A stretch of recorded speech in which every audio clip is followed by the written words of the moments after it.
Good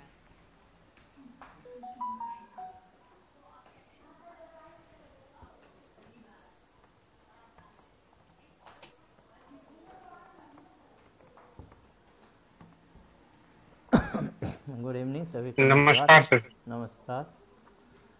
आज थोड़ा हमारा क्या राष्ट्रीय मीटिंग था, वर्चुअल मीटिंग जो था BGCM से लेके, इसीलिए थोड़ा लेट हो गया। हालांकि 7 से 8 था, मगर 8:15 8:30 तक हो गया, इस कारण थोड़ा लेट हुआ।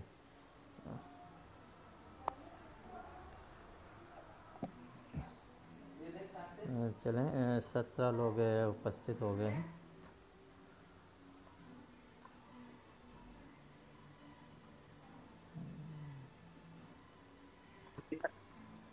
चलिए हम क्लास ही शुरू करते हैं, क्योंकि थोड़ा लेट है। किसी को कुछ बोलना है तो आप बोल सकते हैं।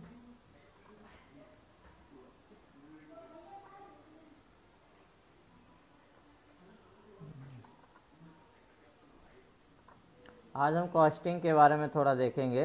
हालांकि कॉस्टिंग जो है मतलब मेन सब्जेक्ट के फॉर्म में ज़्यादा नहीं है। लेबर अकाउंटिंग में भी एक कॉस्टिंग शब्द दिया है कि फैक्ट्री अकाउंटिंग साथ कॉस्टिंग, और फैक्ट्री अकाउंटिंग में भी कॉस्टिंग आता है।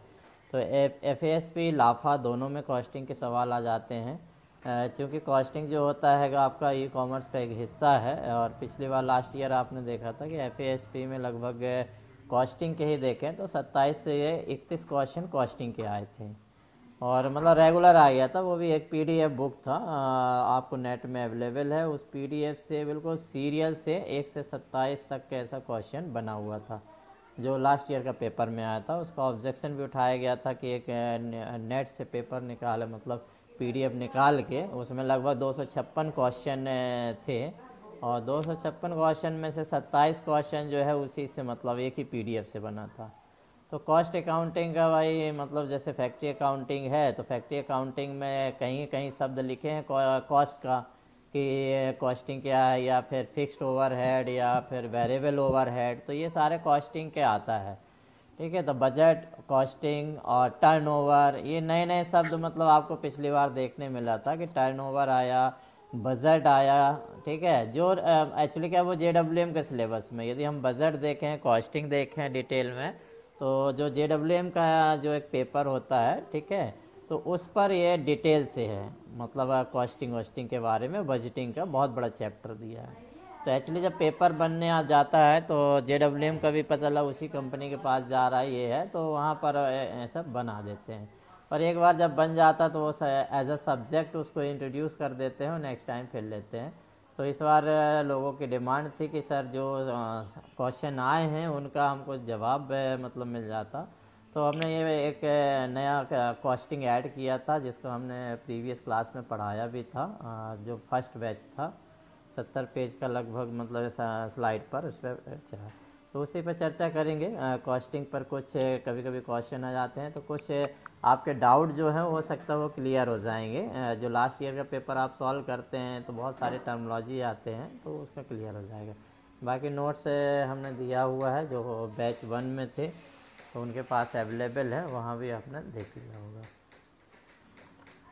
तो कॉस्टिंग में हम देखेंगे, तो कॉस्टिंग का लास्ट टाइम हमने डेफिनेशन ऑफिनेशन थोड़ा देखा था कि कॉस्टिंग क्या है, तो वहाँ हमने देख ही लिया था कॉस्टिंग का। तो जो हमने देख लिया तो उसके आगे बढ़ेंगे।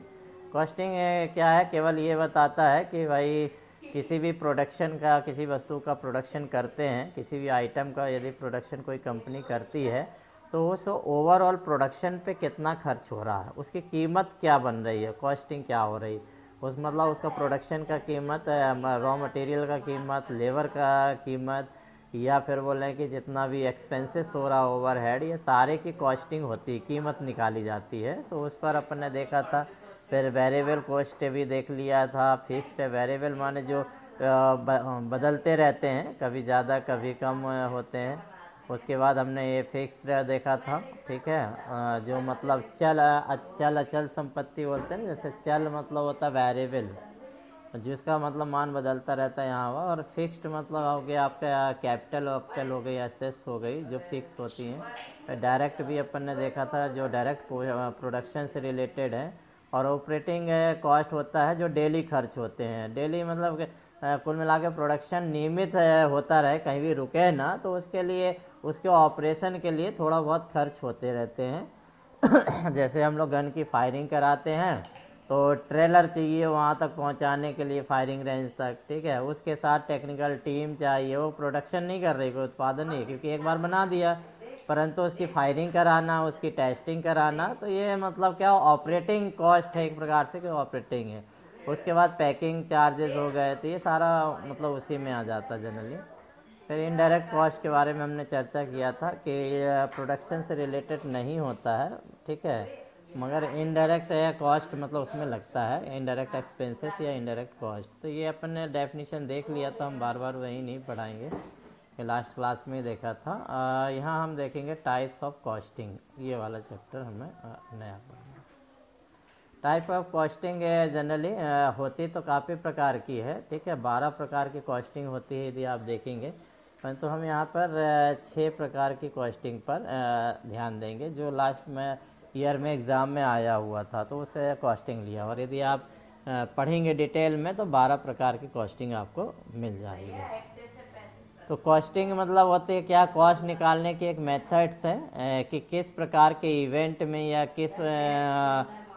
किस सिचुएशन में कौन सी कॉस्टिंग टेक्निक का यूज़ करना है, मेथड्स का यूज़ करना है, तो वही है आपका कॉस्टिंग कहलाता है। तो the following are the most common types of cost accounting used by the organisation और इंटरनल फाइनेंस मैनेजमेंट टीम। एक होता है आपका एब्सॉर्प्शन कॉस्टिंग, दूसरा है आपका हिस्टोरिकल कॉस्टिंग, तीसरा होता है मार्जिनल कॉस्टिंग, चौथा है आपका स्टैंडर्ड कॉस्टिंग, पांचवा है लीन कॉस्टिंग और छठवा है activity costing.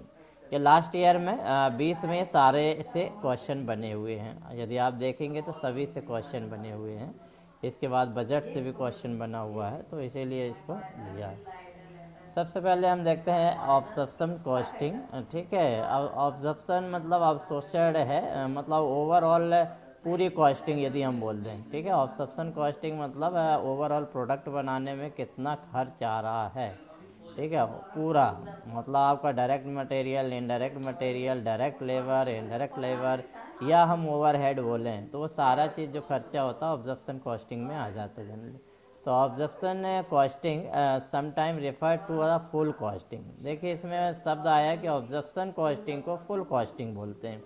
Full costing that means is used by the company to determine all cost go into the manufacturing of the specific product. मतलब कोई भी आइटम यदि फैक्ट्री में आया है बनने के लिए, तो उस प्रोडक्ट को मैन्युफैक्चर करने में जितने प्रकार की भी कीमत लग रही है, जितना भी उसमें कॉस्ट खर्च हो रहा है, या तो वो सारे के कॉस्टिंग करना, कीमत निकालना, मतलब रॉ मटेरियल कितना लगा, लेबर कितना लगा, ओवरहेड कितना लगा, ठीक है, चाहे वो फिक्स्ड ओवरहेड की बात करें या वेरिएबल ओवरहेड है, तो ओवरऑल सारा जब कॉस्टिंग हम प्रोडक्ट की करते हैं, तो वहाँ हम बोलते हैं कि ऑब्जर्प्शन कॉस्टिंग का यूज़ हम कर रहे हैं। तो this costing method involve allotting all variable and fix cost to the cost of unit, ठीक है, मतलब आपका वेरिएबल ओवरहेड भी सारा हो जाएगा, फिक्स्ड ओवरहेड भी आ जाएगा, and the total overhead of the company is observed based on the organisation activity, ठीक है। तो सारा चीज़ इसमें इन्वॉल्व रहता है जितना भी मैन्युफैक्चरिंग में होता है। In this types of costing manufacturing overhead are observed product, ठीक है, जितना भी ओवरहेड होता है, तो ओवरहेड भी किस में ले लेते हैं, प्रोडक्ट की कीमत पर, कि मतलब जो ओवरहेड आया उसको भी ऐड करना है प्रोडक्ट में, मतलब उसको अलग नहीं रखना। जैसे आपका मैनेजरियल स्टाफ है, उसका पेमेंट हो रहा है, वो डायरेक्ट आइज नहीं है, तो उसका भी उसी में इंक्लूड करना है। कहने का तात्पर्य कि मैन्युफैक्चरिंग ओवरहेड जो भी लग रहा है वो अपोस्ट करना है, मतलब लादना है किस पर, प्रोडक्ट पर, and included in the companies stock valuation regardless of the whether the product was sold in the period of being assessed, ठीक है। मतलब ये सारा जितना भी प्रोडक्ट हम बनाएंगे उसमें जितना भी खर्च होंगे, फिर हमको एनालिसिस करना है कि कितना प्रोडक्ट बेचा है, ठीक है, और कितना नहीं बेचा है, तो उस पर्टिकुलर पीरियड में, जैसे 12 महीने का हमारा होता है पीरियड, यदि हम बोलें तो 12 महीने के दौरान हमने कितना मैन्युफैक्चर किया और कितना हमने बेचा है, और कितना हमारे पास अनसोल्ड बचा हुआ है, सोल्ड कितना हुआ, अनसोल्ड कितना हुआ। क्योंकि ये टेक्निक जो है एक फैक्ट्री या बिजनेस से रिलेटेड है, ठीक है, जो मतलब फैक्ट्री अकाउंटिंग का हिस्सा नहीं है, ई कॉमर्स अकाउंटिंग का हिस्सा है। तो ई कॉमर्स अकाउंटिंग मतलब हमको फैक्ट्री का बस नहीं सोचना कि फैक्ट्री की बात चल रही है, ठीक है। फैक्ट्री मतलब क्या है, अपना जो फैक्ट्री का ट्रेडिशन अलग होता है। कंपनी में आप ले सकते हो, जैसे अमेजन ले लिया, या बिस्किट बनाने वाली कंपनी हो गया, या टायर बनाने की कंपनी हो गई, ये सब के लिए मतलब होता है। ये कॉस्टिंग मेथड जो होती है वो सब के लिए मेथड्स होती है, ठीक है। तो इसीलिए यहाँ पर सोल्ड अनसोल्ड आ जाता है। परंतु हमारी जो फैक्ट्री में बनता है उसका ऑर्डर पहले से ही रहता है। आपके फैक्ट्री में जो भी रहता है, उत्पाद रहता है, उसका ऑर्डर क्या हमको पहले 1000 क्वांटिटी का ऑर्डर है तो आप 1000 ही बनाएंगे, ठीक है, उससे ज़्यादा नहीं बना सकते।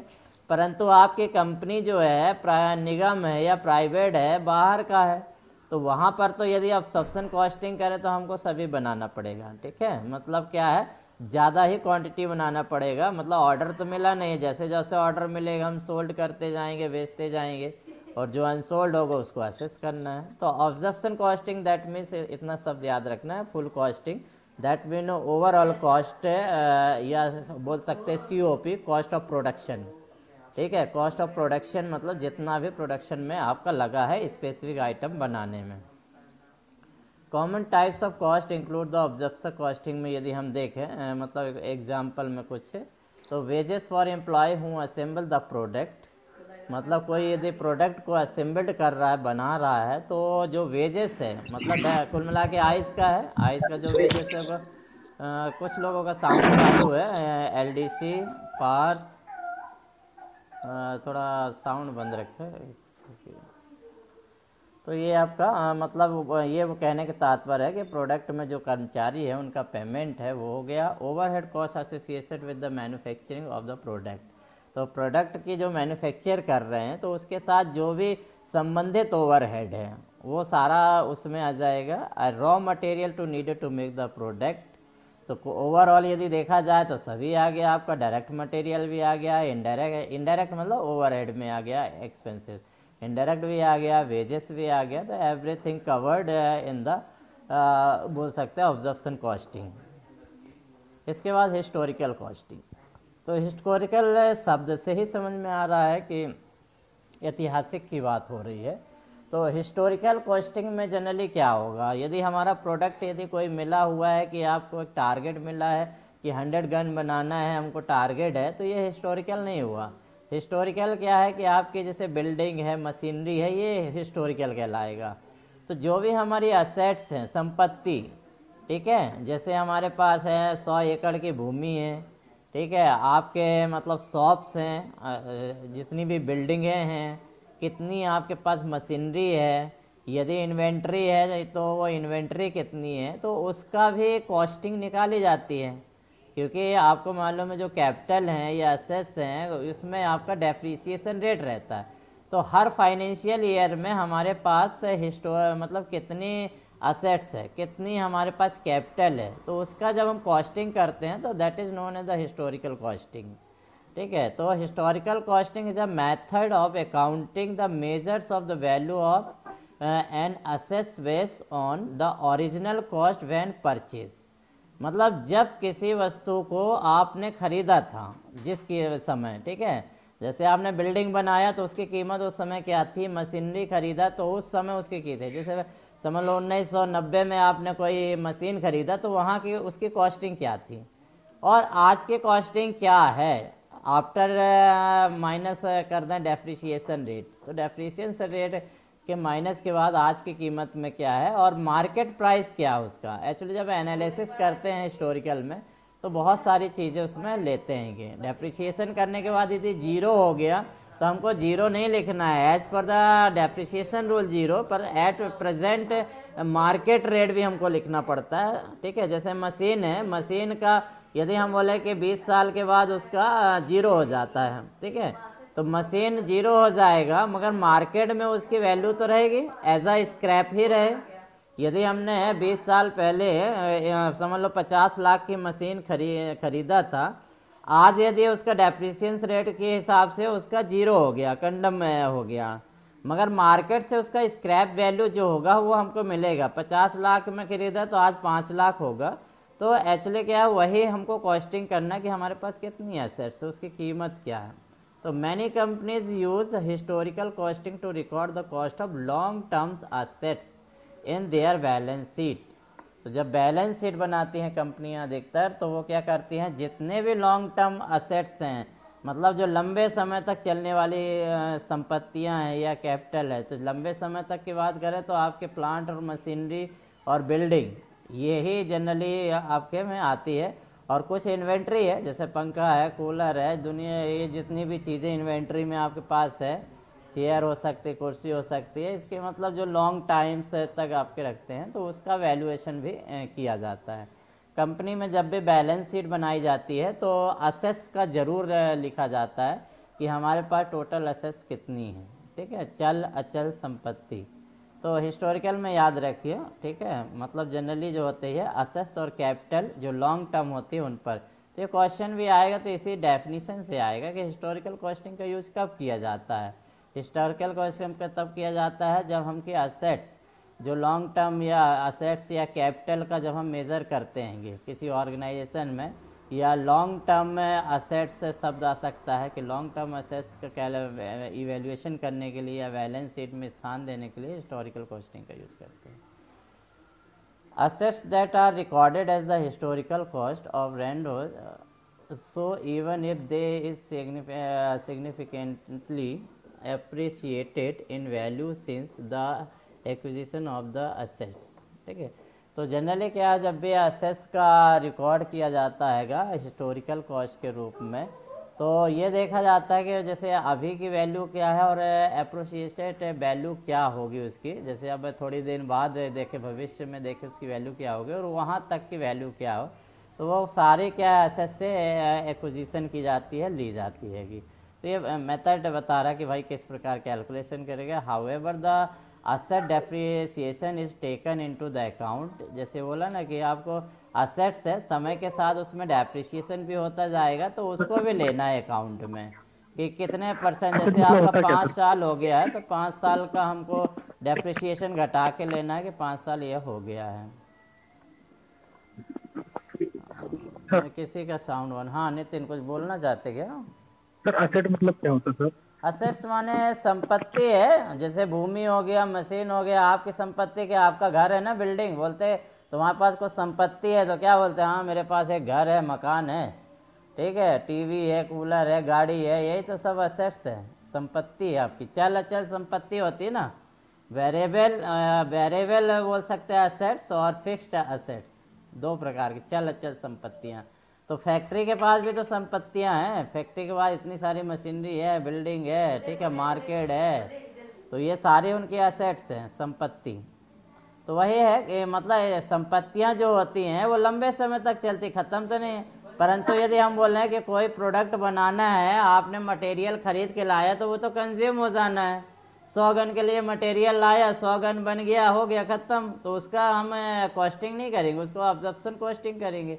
हिस्टोरिकल कॉस्टिंग किसका करना है, जो लंबे समय तक चलने, ये बेचना नहीं है। हिस्टोरिकल कॉस्टिंग वाले ऐसे आइटम जो बेचना नहीं, संपत्ति की बात हो रही है, असेट्स जो हमारी है उनके यदि कैलकुलेशन करना है, क्योंकि हमको कॉस्टिंग सभी का करना है। फैक्ट्री में जो होती है, जब बैलेंस शीट बनाया जाता है तो सभी की कॉस्टिंग होती है, ओके सर, ठीक है। इसके बाद मार्जिनल कॉस्टिंग कौन सा सेक्शन करते हैं?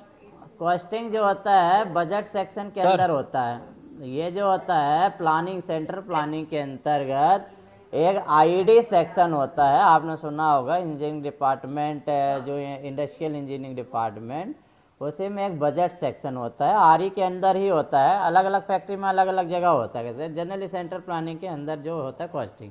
बाकी सेकेंड कॉस्टिंग जो होता है, जो आपको वेटेड करेगा, पूरा बैलेंस शीट बनाएगा, वो आपका एफ&ए बनाएगा।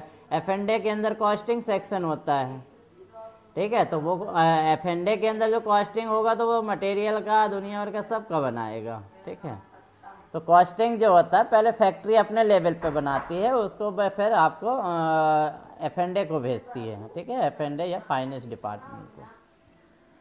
Marginal costing. Marginal costing is a types of cost accounting uses to assess the impact of the variable cost on the total volume of output of production, ठीक है। तो मार्जिनल कॉस्टिंग है, जैसे margin बोलते हैं ना, मार्जिन अमाउंट होता है, मार्जिन अमाउंट मतलब किसी बिजनेस को चलाने के लिए आपको कुछ अलग से यदि पैसा दिया जाता है तो उसको मार्जिनल चीज़ बोल जाता है, मार्जिन बोलते हैं ना। मार्जिन हमारे कितनी है, जैसे हमने प्रोडक्ट को बेचा यार, इसमें तो 2 रुपये का तो मार्जिन ही है यार।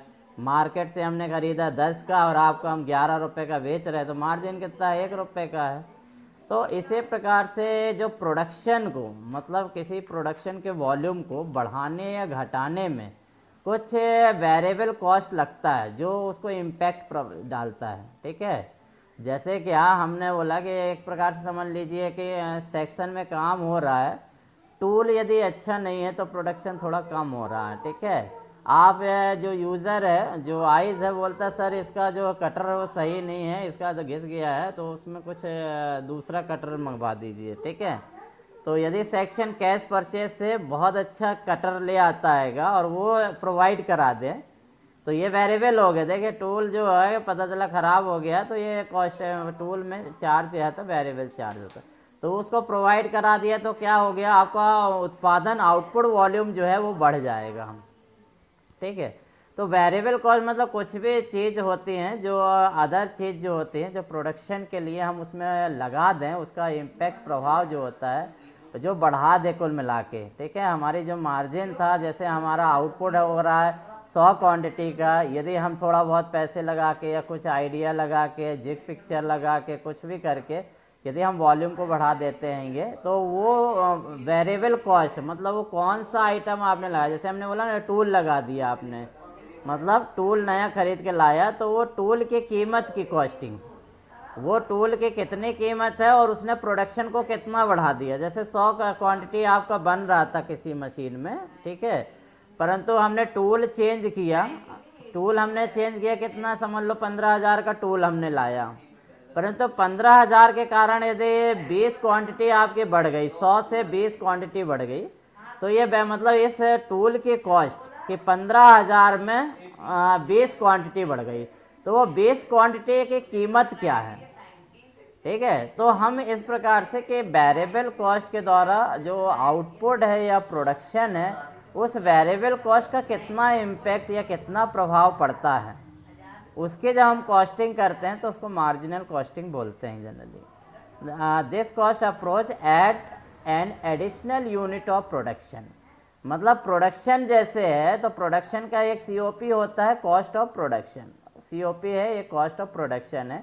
जैसे कॉस्ट ऑफ प्रोडक्शन बोले या यूनिट टू प्रोडक्शन बोले कि आप 100 यूनिट बना रहे हैं या 100 करोड़ का काम आप बना रहे हो, यदि हम कुछ उसमें एडिशनल चीज़ कर दिया है, कुछ वेरिएबल कॉस्टिंग या वेरिएबल ओवरहेड से संबंधित या कुछ हमने नया फैसिलिटी उसमें ऐड कर दिया और आपका प्रोडक्शन बढ़ जाता है, तो आप जो चीज़ ऐड कर रहे हैं, जो वेरिएबल कॉस्ट ऐड कर रहे हैं या आइटम ऐड कर रहे हैं, तो उसकी कॉस्टिंग निकालना और कितना प्रभाव पड़ रहा है, ठीक है। Allow management to determine the impact of different level of volume and cost the company's overall operating profit.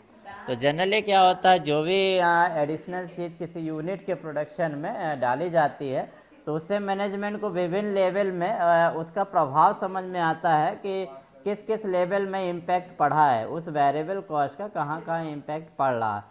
तो इस प्रकार यदि ओवरऑल वॉल्यूम में देखते हैं, कॉस्ट में देखते हैं, तो कंपनी का क्या होता है, ऑपरेटिंग प्रॉफिट जो होता है जनरली आपका बढ़ता है, उस प्रॉफिट में भी आपका प्रभाव पड़ता है।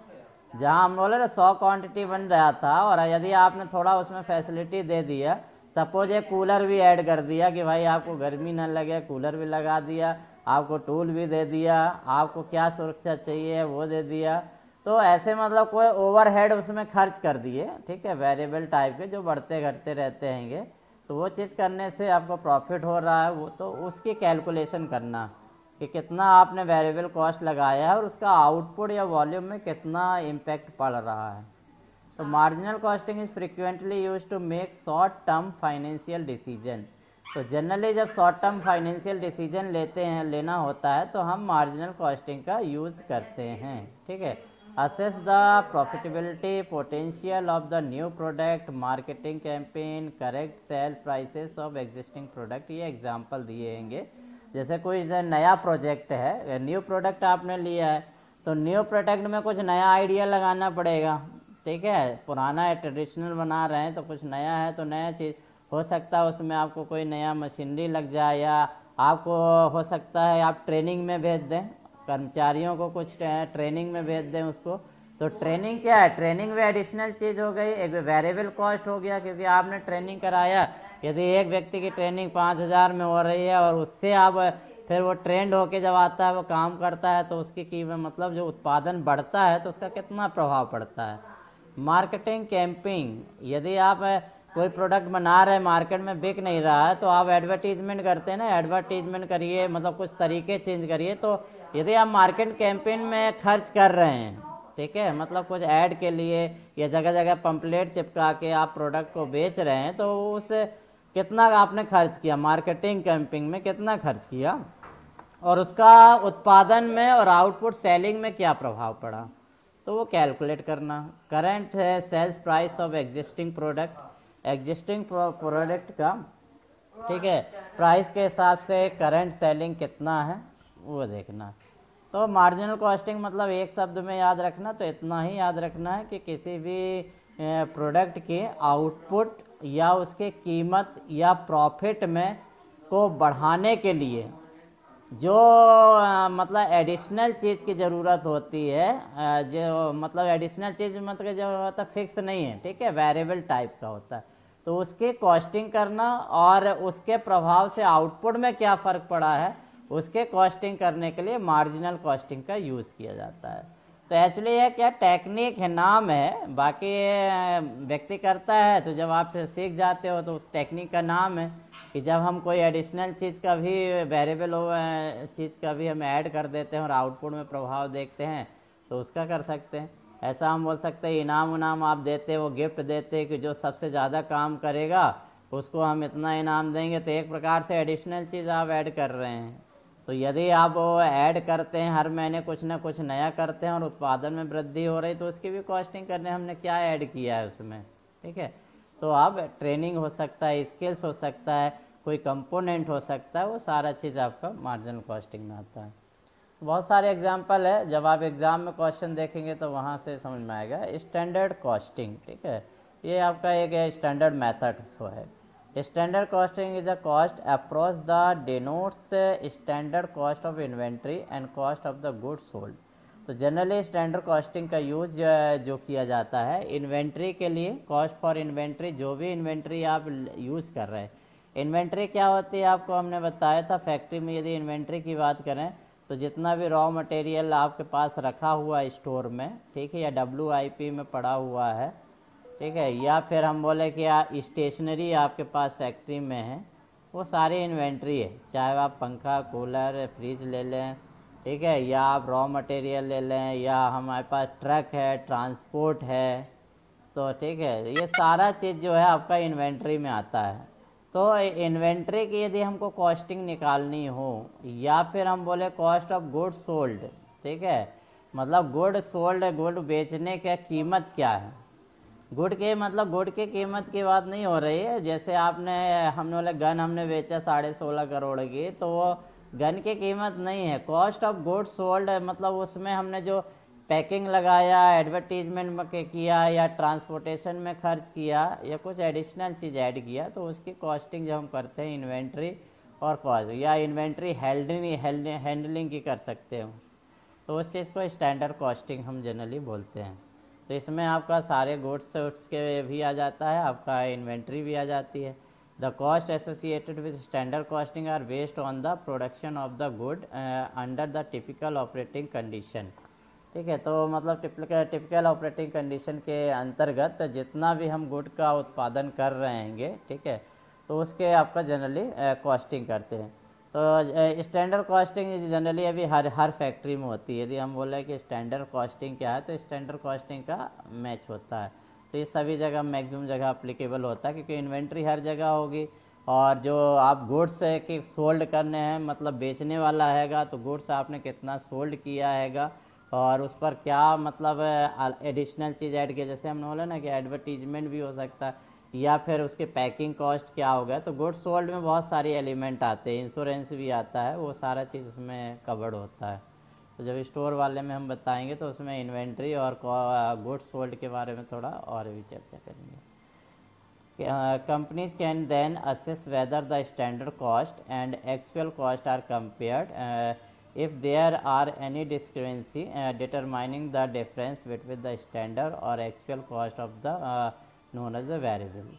ठीक है, तो यदि यहाँ पर एक एग्जांपल और बताया कि यदि हमने स्टैंडर्ड कॉस्टिंग किसी को कर दिया है कि जैसे हमने सेलिंग प्राइस हमने बोला ना कि हमारे यहाँ जो धनुष गन की कीमत है कि 16 करोड़ है, समझ लो 43 लाख का हम ये बेच रहे हैं, ठीक है, 16 करोड़ 43 लाख का बेच रहे हैं।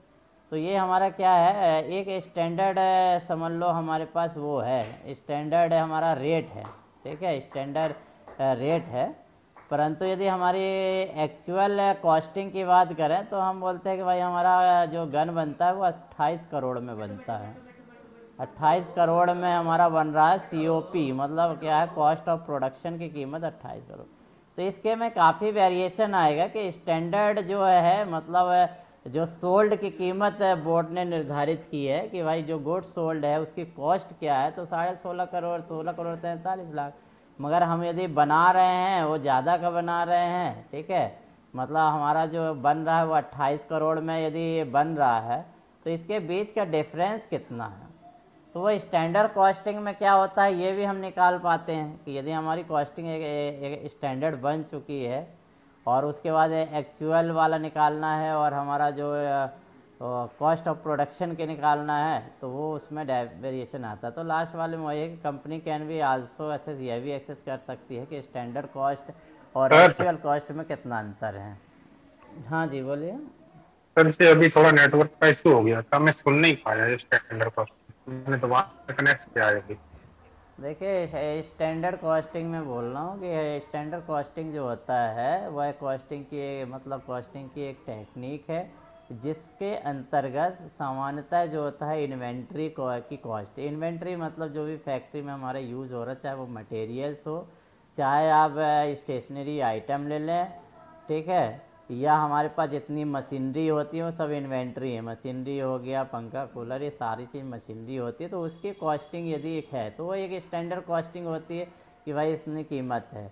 दूसरा होता है कि जो गुड आप सोल्ड करने वाले हैं, जो आप मैन्युफैक्चर कर रहे हैं, तो उसका एक निश्चित प्राइस डिटरमाइन किया जाता है, ठीक है, मतलब इंश्योरेंस जोड़ के, एक पैकिंग चार्जेस जोड़ के, ये सारा एक कॉस्ट बनाया जाता है स्टैंडर्ड कॉस्ट, ये हमारा ये स्टैंडर्ड कॉस्ट है जिस पर हम बेचेंगे, ठीक है।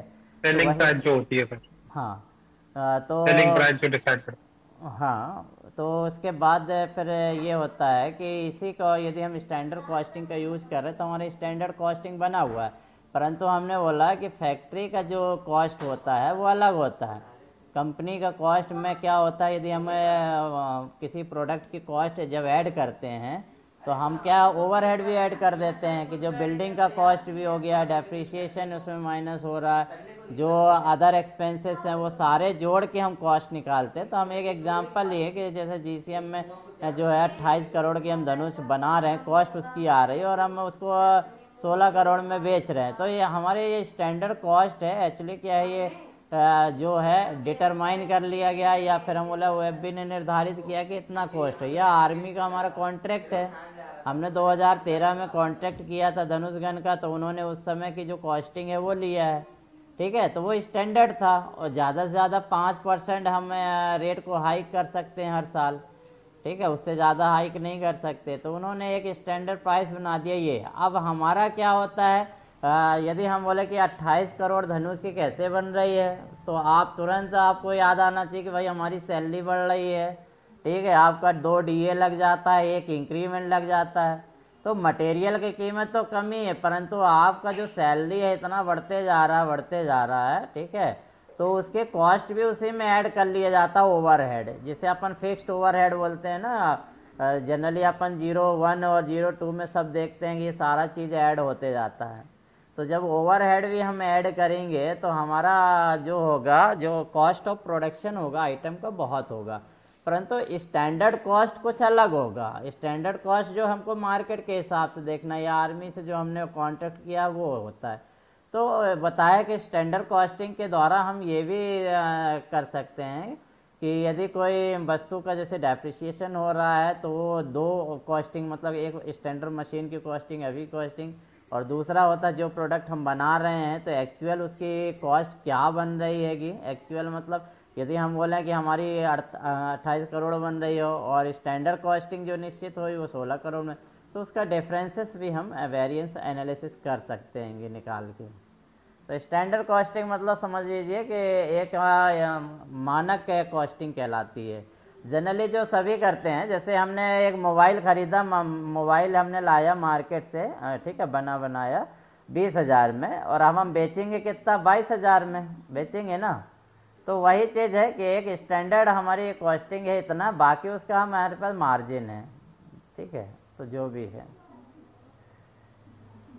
if the company perform the variable analysis and finds that the actual costs are more than that was anticipated, the variance is considered unfavorable। यहाँ पर अब स्टैंडर्ड कॉस्टिंग में दो चीज़ होती हैं, फेवरेबल कॉस्ट है और अनफेवरेबल।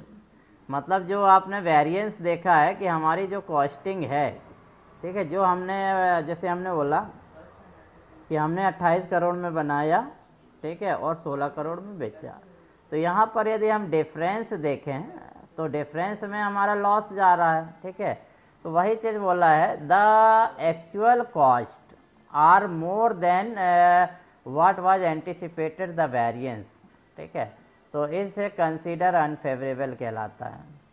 और इसी के विपरीत में इफ़ द कंपनी फाइंड, यदि कंपनी को ऐसा ज्ञात होता है कि एक्चुअल कॉस्ट मैच कर रही है या are lower than the standard cost, मतलब स्टैंडर्ड कॉस्ट मतलब जिस कीमत पर हम बेच रहे हैं, और यदि हमने बनाया है, जैसे हमने बनाया है 16 करोड़ में, हम बेच रहे हैं 28 करोड़ में, तो तब तो फेवरेबल है।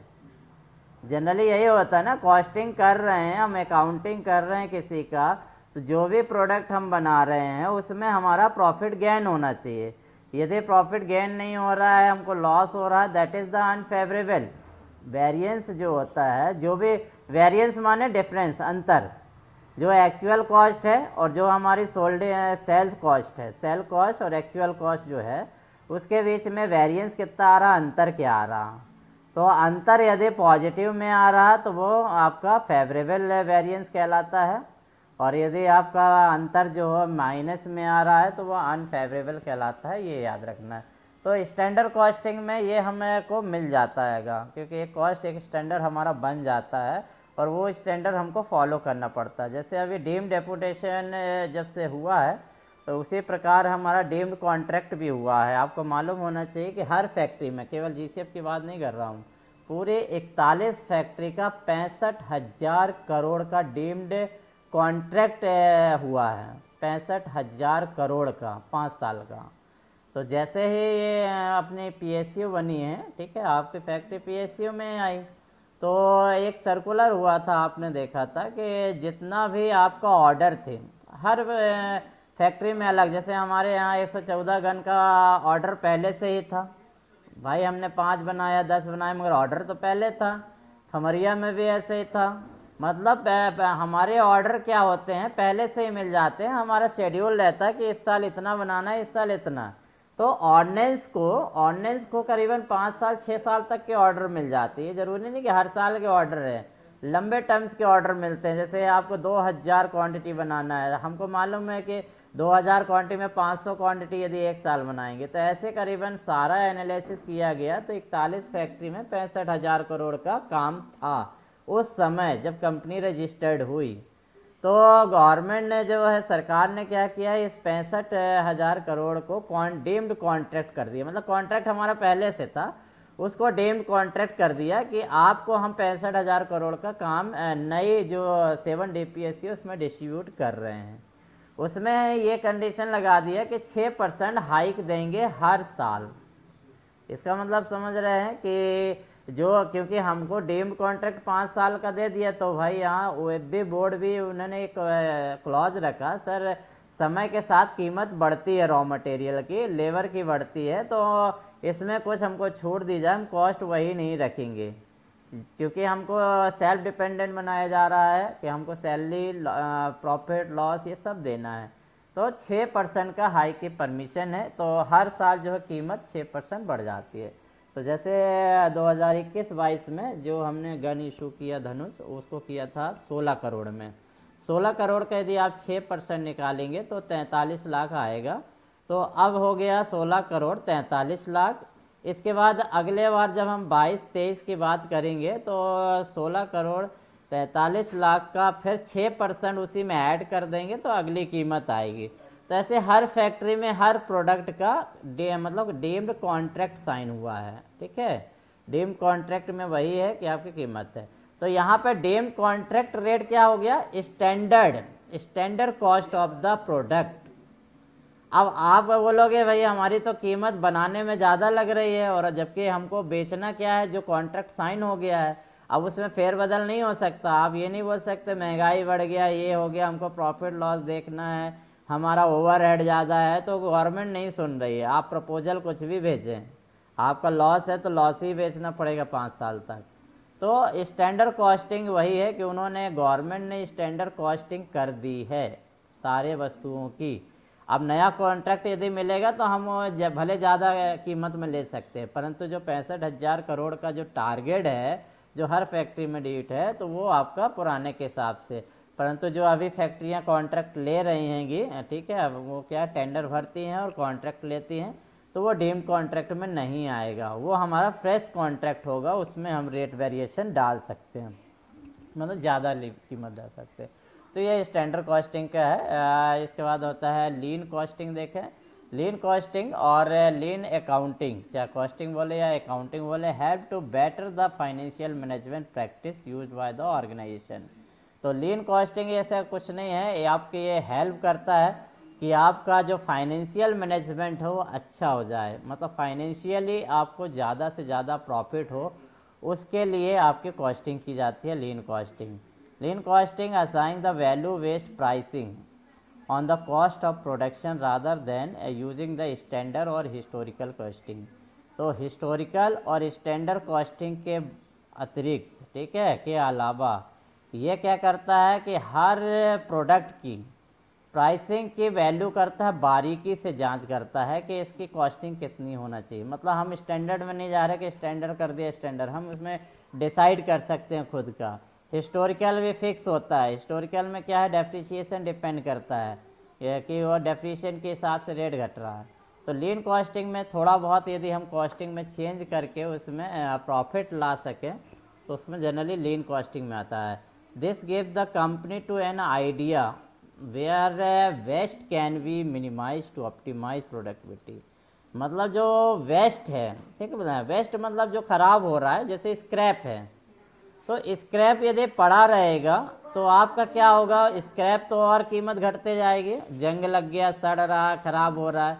यदि उसको सही समय पे यूटिलाइज कर लिया, बेच दिया आपने, तो आपका क्या होगा, एक प्रकार से प्रोडक्टिविटी बढ़ेगी, मतलब उसका आपने यूज़ कर लिया।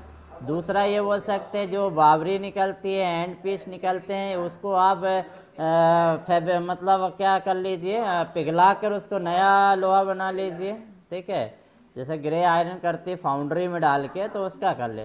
तो लीन कॉस्टिंग का मतलब वही है कि हम आपके जो फाइनेंशियल मैनेजमेंट कंडीशन है, फाइनेंशियल प्रैक्टिस है, तो उसको हम कैसे बढ़ा सकते हैं, ठीक है, मतलब उसमें क्या ऐसा चीज़ ले आए कि जिससे बढ़ जाए। मगर जो भी रिसोर्सेस होंगे वो फैक्ट्री के होंगे, अलग से कुछ उसमें ऐड नहीं करना है।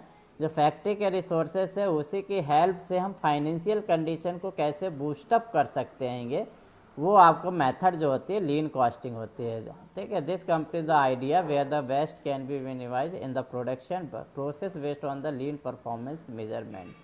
तो ये क्वेश्चन आता है कभी कभी कि परफॉर्मेंस मेजरमेंट या फाइनेंशियल हेल्थ को इम्प्रूव करने के लिए कौन सी कॉस्टिंग का यूज़ किया जाता है। Which costing is use to improve the performance और मेजरमेंट ऑफ द ऑर्गेनाइजेशन, या फिर बोल सकता है to improve the financial management practice. तो लीन कॉस्टिंग का ये लास्ट ईयर क्वेश्चन आया हुआ था, जिसमें परफॉर्मेंस इम्प्रूवमेंट की बात की गई थी कि परफॉर्मेंस इम्प्रूवमेंट करने के लिए जनरली हम किस कॉस्टिंग का यूज़ करते हैं, तो that is the lean costing, ठीक है। तो लीन कॉस्टिंग आपको बस कुछ शब्द याद रखें, हर चीज़ में आप शब्द पकड़ना सीखें, बाकी बहुत सारी चीज़ होती है तो ये फाइनेंशियल मैनेजमेंट या परफॉर्मेंस को मेज़रमेंट को बूस्ट अप करता है। कुल मिला के आपका फाइनेंशियल जितना भी खर्च हो रहा है ना, तो उसको एक प्रकार से कम करेगा और प्रोडक्टिविटी को बढ़ाएगा। जहां आपके हम बोले कि कॉस्ट ऑफ प्रोडक्शन हमारा 2.5 करोड़ आ रहा है, तो हो सकता है लीन कॉस्टिंग के माध्यम से जो रॉ मटेरियल निकल रहा, ख़राब चीज़ निकल रहा, उसको यूटिलाइज कर लें, तो उसको हम बेच लें, तो हमारे हो सकता है उसकी कॉस्टिंग निकल आए। और या कभी कभी होता है कि जो आपका पीस वर्क हम दे रहे हैं, जैसे किसी का घंटे डिसाइड करें 10 घंटे, और वो जॉब जो है वो CNC में यदि लगाने से हमारे 8 घंटे बच जा रहे हैं, तो वो आइडिया है एक, दैट इज़ द आइडिया। वो आइडिया ले रहे सर इसमें 10 घंटे लग रहे हैं, यदि इसको CNC में लगाया जाए तो ये 2 घंटे में बन जाएगा। तो यहाँ आप जो 8 घंटे की सेविंग कर लिया, 8 घंटे की सेविंग कर लिया, इससे क्या है, प्रोडक्टिविटी बढ़ रही है, और वो सेविंग जो आपने कर लिया वो कॉस्ट रिडक्शन का काम करेगा। तो ये भी आपका लीन कॉस्टिंग का उदाहरण है। तो लीन कॉस्टिंग का मतलब वही है कि जो प्रोडक्शन हो रहा है उसमें कमी क्या है, उस कमी को दूर करके आप उत्पादन कितना बढ़ा सकते हैं। ठीक है, जैसे हमने एक स्क्रैप का उदाहरण लिया कि स्क्रैप निकल रहा है, यदि आप बेच नहीं रहे तो व्यर्थ है, उसको आप बेच दीजिए, उससे फ़ायदा होगा। दूसरा हमने बोला कि भाई 8 घंटे का जॉब है, यदि उसमें कोई आइडिया फिट कर दिया या कोई जुगाड़ फिट कर दिया कि आप जहाँ 2 बनते रहें वहाँ आप 4 बना लें, तो क्या होगा, फैक्ट्री का प्रोडक्टिविटी बढ़ जाएगा। तो यहाँ आपका ये भी आपका लीन कॉस्टिंग का एक एग्जाम्पल है। Activity waste costing. Activity waste costing को ABC कॉस्टिंग के नाम से भी जाना जाता है। ठीक है, A मतलब एक्टिविटी, B मतलब आपका वेस्ट, C मतलब कॉस्टिंग। तो एक्टिविटी वेस्ट मतलब आपको समझ में आ ही रहा है कि एक्टिविटी माने कोई भी क्रिया है, उस पर आधारित एक कॉस्टिंग करना। तो जनरली यदि हमने देखा जाए तो फैक्ट्री का एक बहुत बड़ा हिस्सा होता है जहाँ पर अलग अलग कॉस्टिंग होती है। जैसे हम देखें कि R&D section, R&D department, research और डेवलपमेंट, एक ये मतलब एक एरिया है, इस पर हम फोकस करें कि इसमें कितनी कॉस्टिंग कीमत आ रही, साल भर में कितना R&D में खर्च हो रहा, तो हम किसे है उसको पकड़ के ले लिए। या हम एक एग्जांपल ले लेते हैं, कोई एक वस्तु को पकड़ लेते हैं कि जैसे बहुत सारे प्रोडक्ट आपके बन रहे हैं आपके फैक्ट्री में, तो कुछ स्पेशल सेक्शन का ले लीजिए और उसी पर कॉस्टिंग करिए। बोलो सर पढ़ा रहे हैं सर अभी बंदा मेरे पास। ठीक है, तो वही है कि using the ABC costing method a company perform an activity assessment to determine the cost driver rather than the simply assigned cost based on the generic measurement। तो जैसे हमने बताया था कि जो कॉस्ट ड्राइवर होते, कॉस्ट ड्राइवर के बताया था ना कि किसी वस्तु की मतलब कीमत को बढ़ाने या घटाने के लिए जो मीडियम या माध्यम होता है उसको कॉस्ट ड्राइवर कहते हैं। तो एक्टिविटी में कंपनी के परफॉर्मेंस या किसी एक्टिविटी को मेज़र करने के लिए उपयोग करते हैं ABC मेथड का।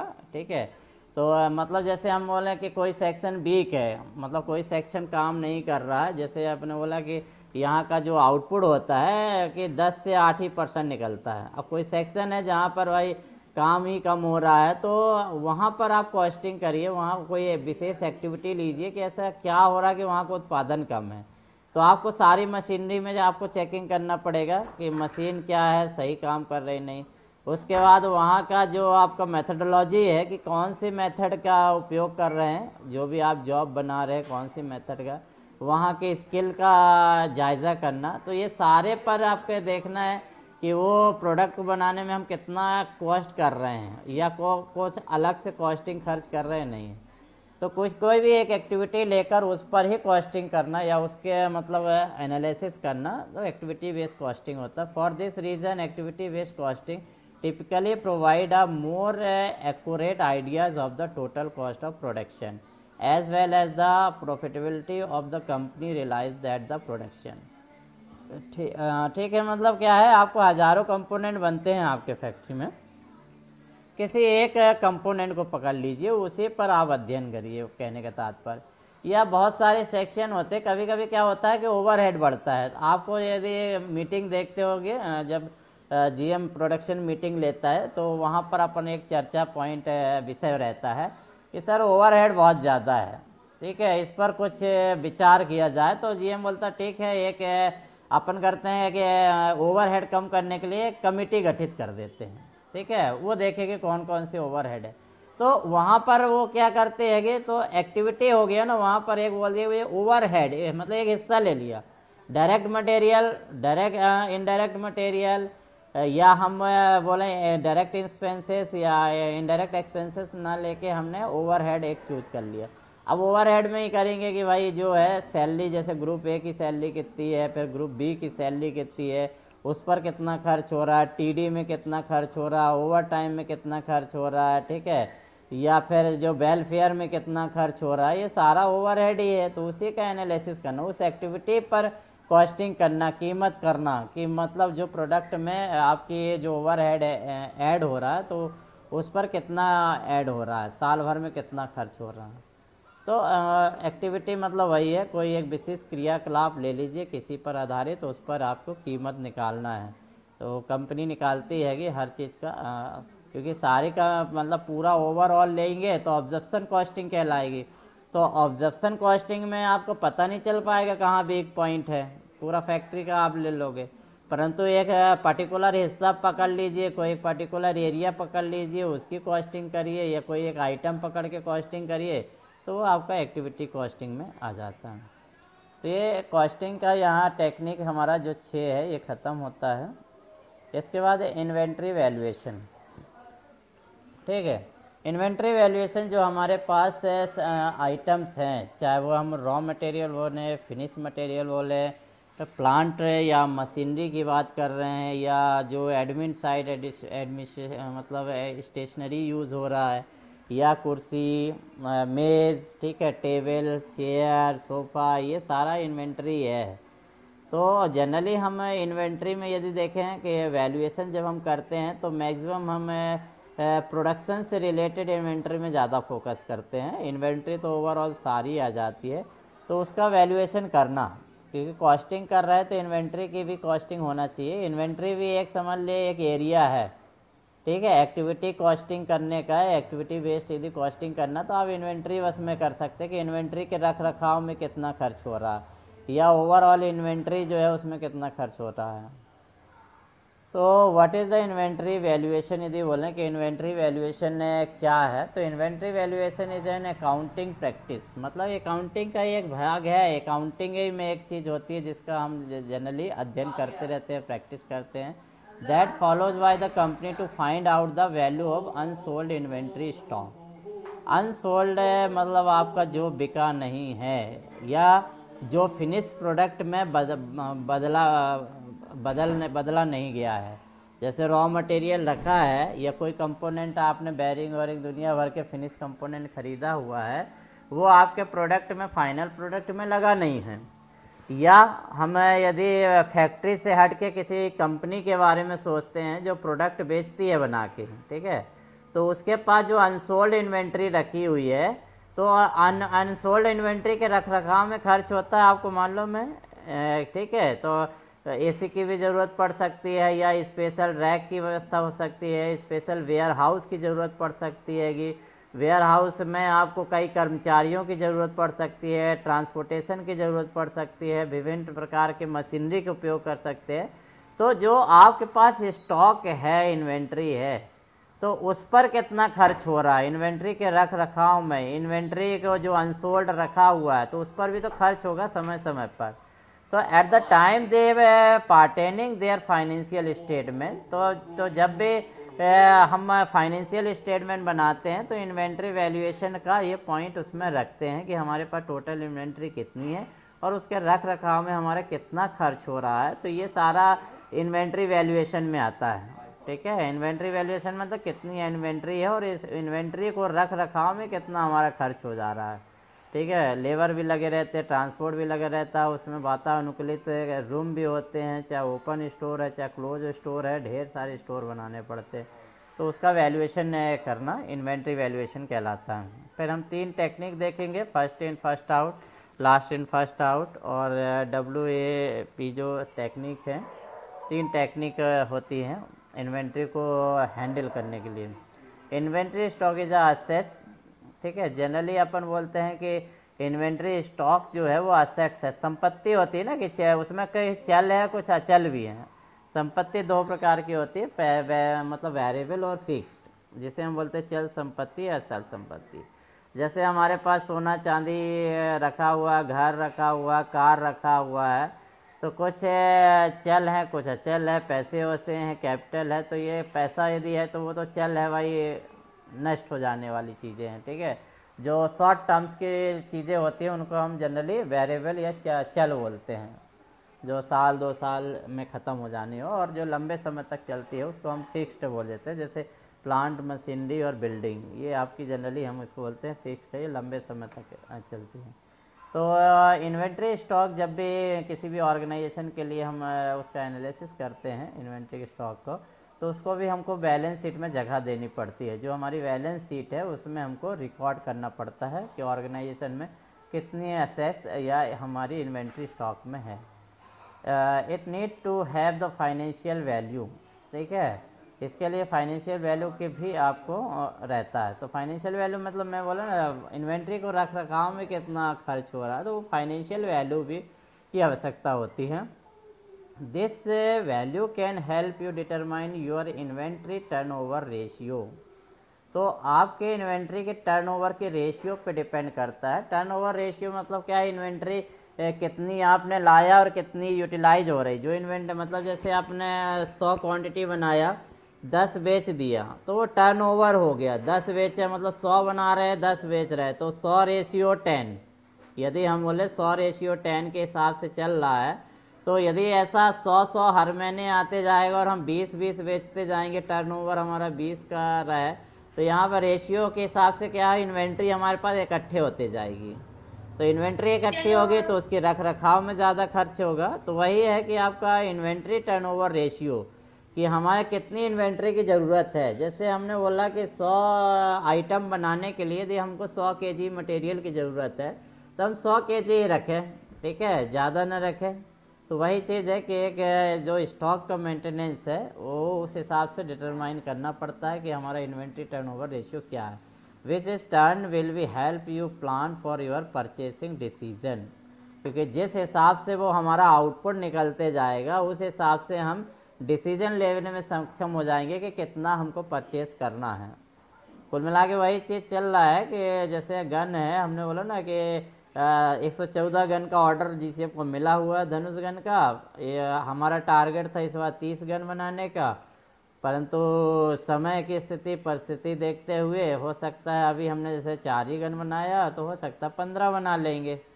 तो 15 बना रहे हैं तो हमको क्या है, मटेरियल यदि हमने 134 के 114 गन के हिसाब से ख़रीद लिया तो समझ लें फैक्ट्री का बहुत नुकसान हो जाएगा, उसके इन्वेंट्री के रख रखाव में ही बहुत खर्च हो जाएगा।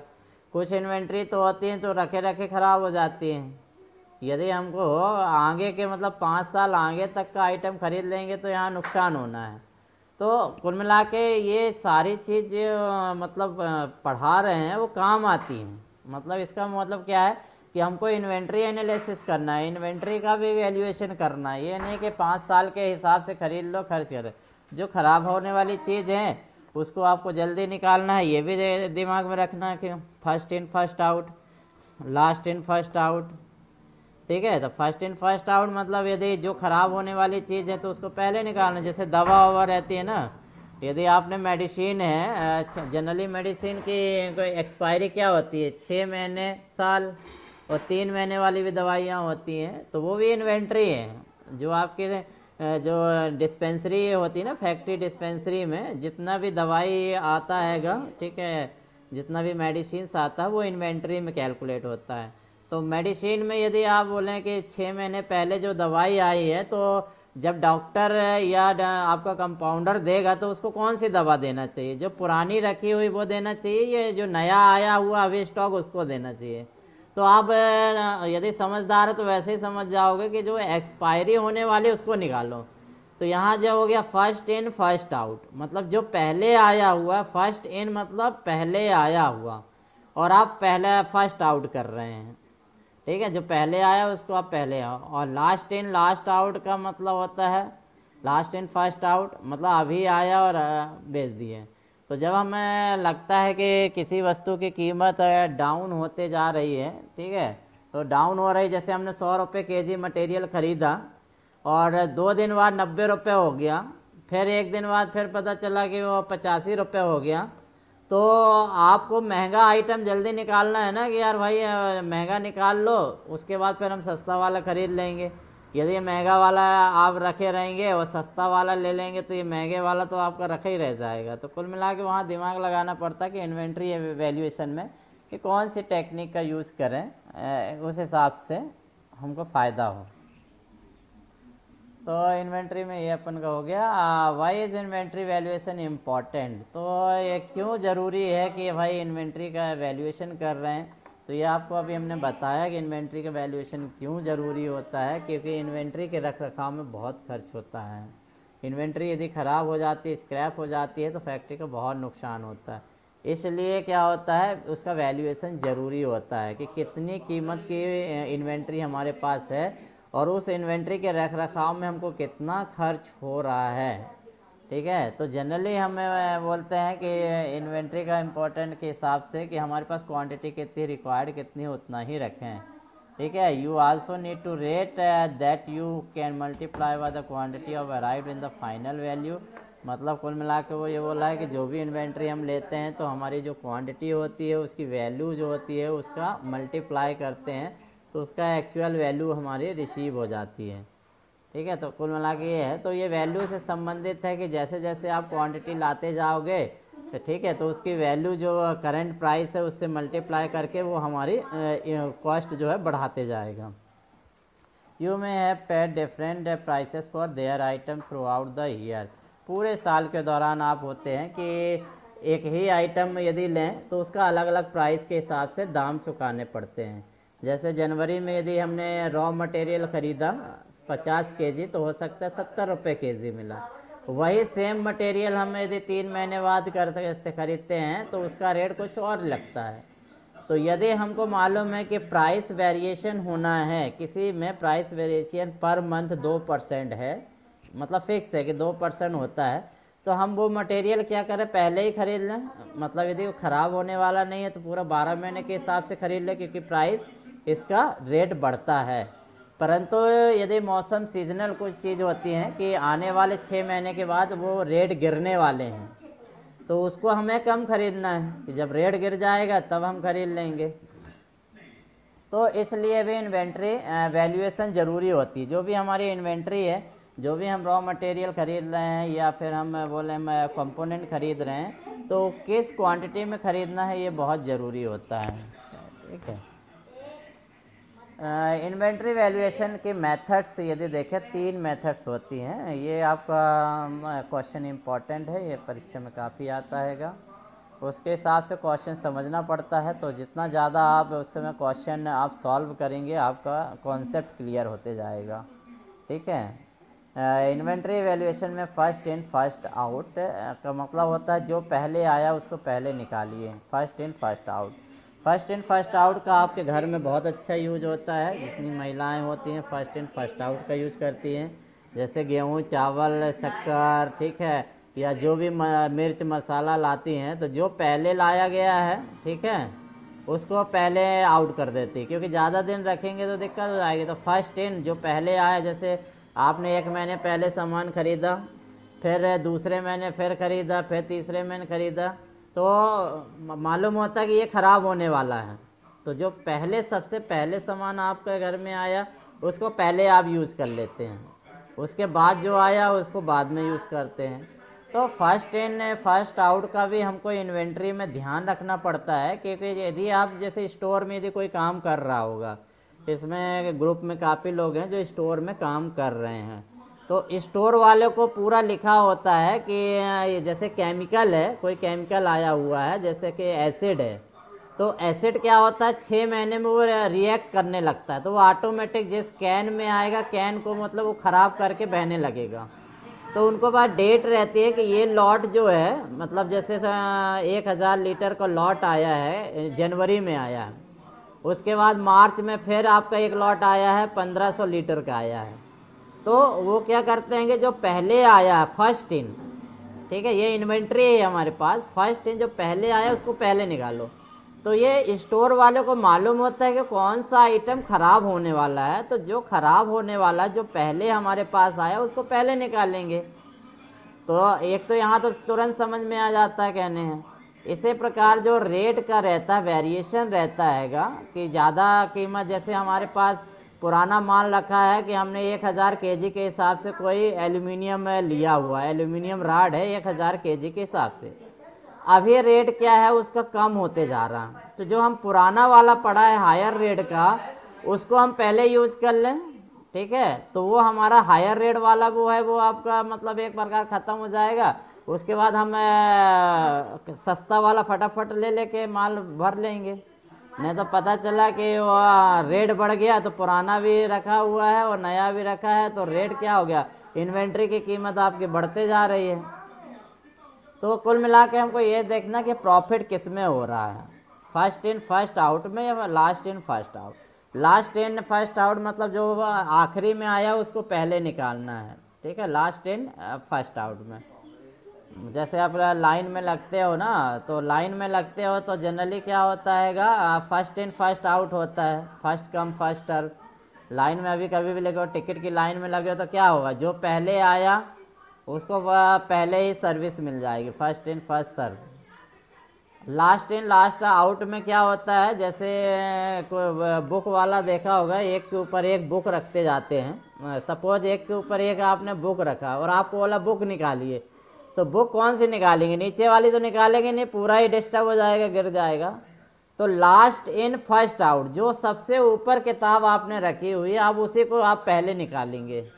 मतलब कोई बकेट है या ड्रम है, आप सामान रखते जाइए, आप कपड़े ही रखते जाइए, तो जो लास्ट कपड़े आपने लास्ट में डाला है जब आप निकालेंगे तो क्या होगा, वो फर्स्ट आउट होगा।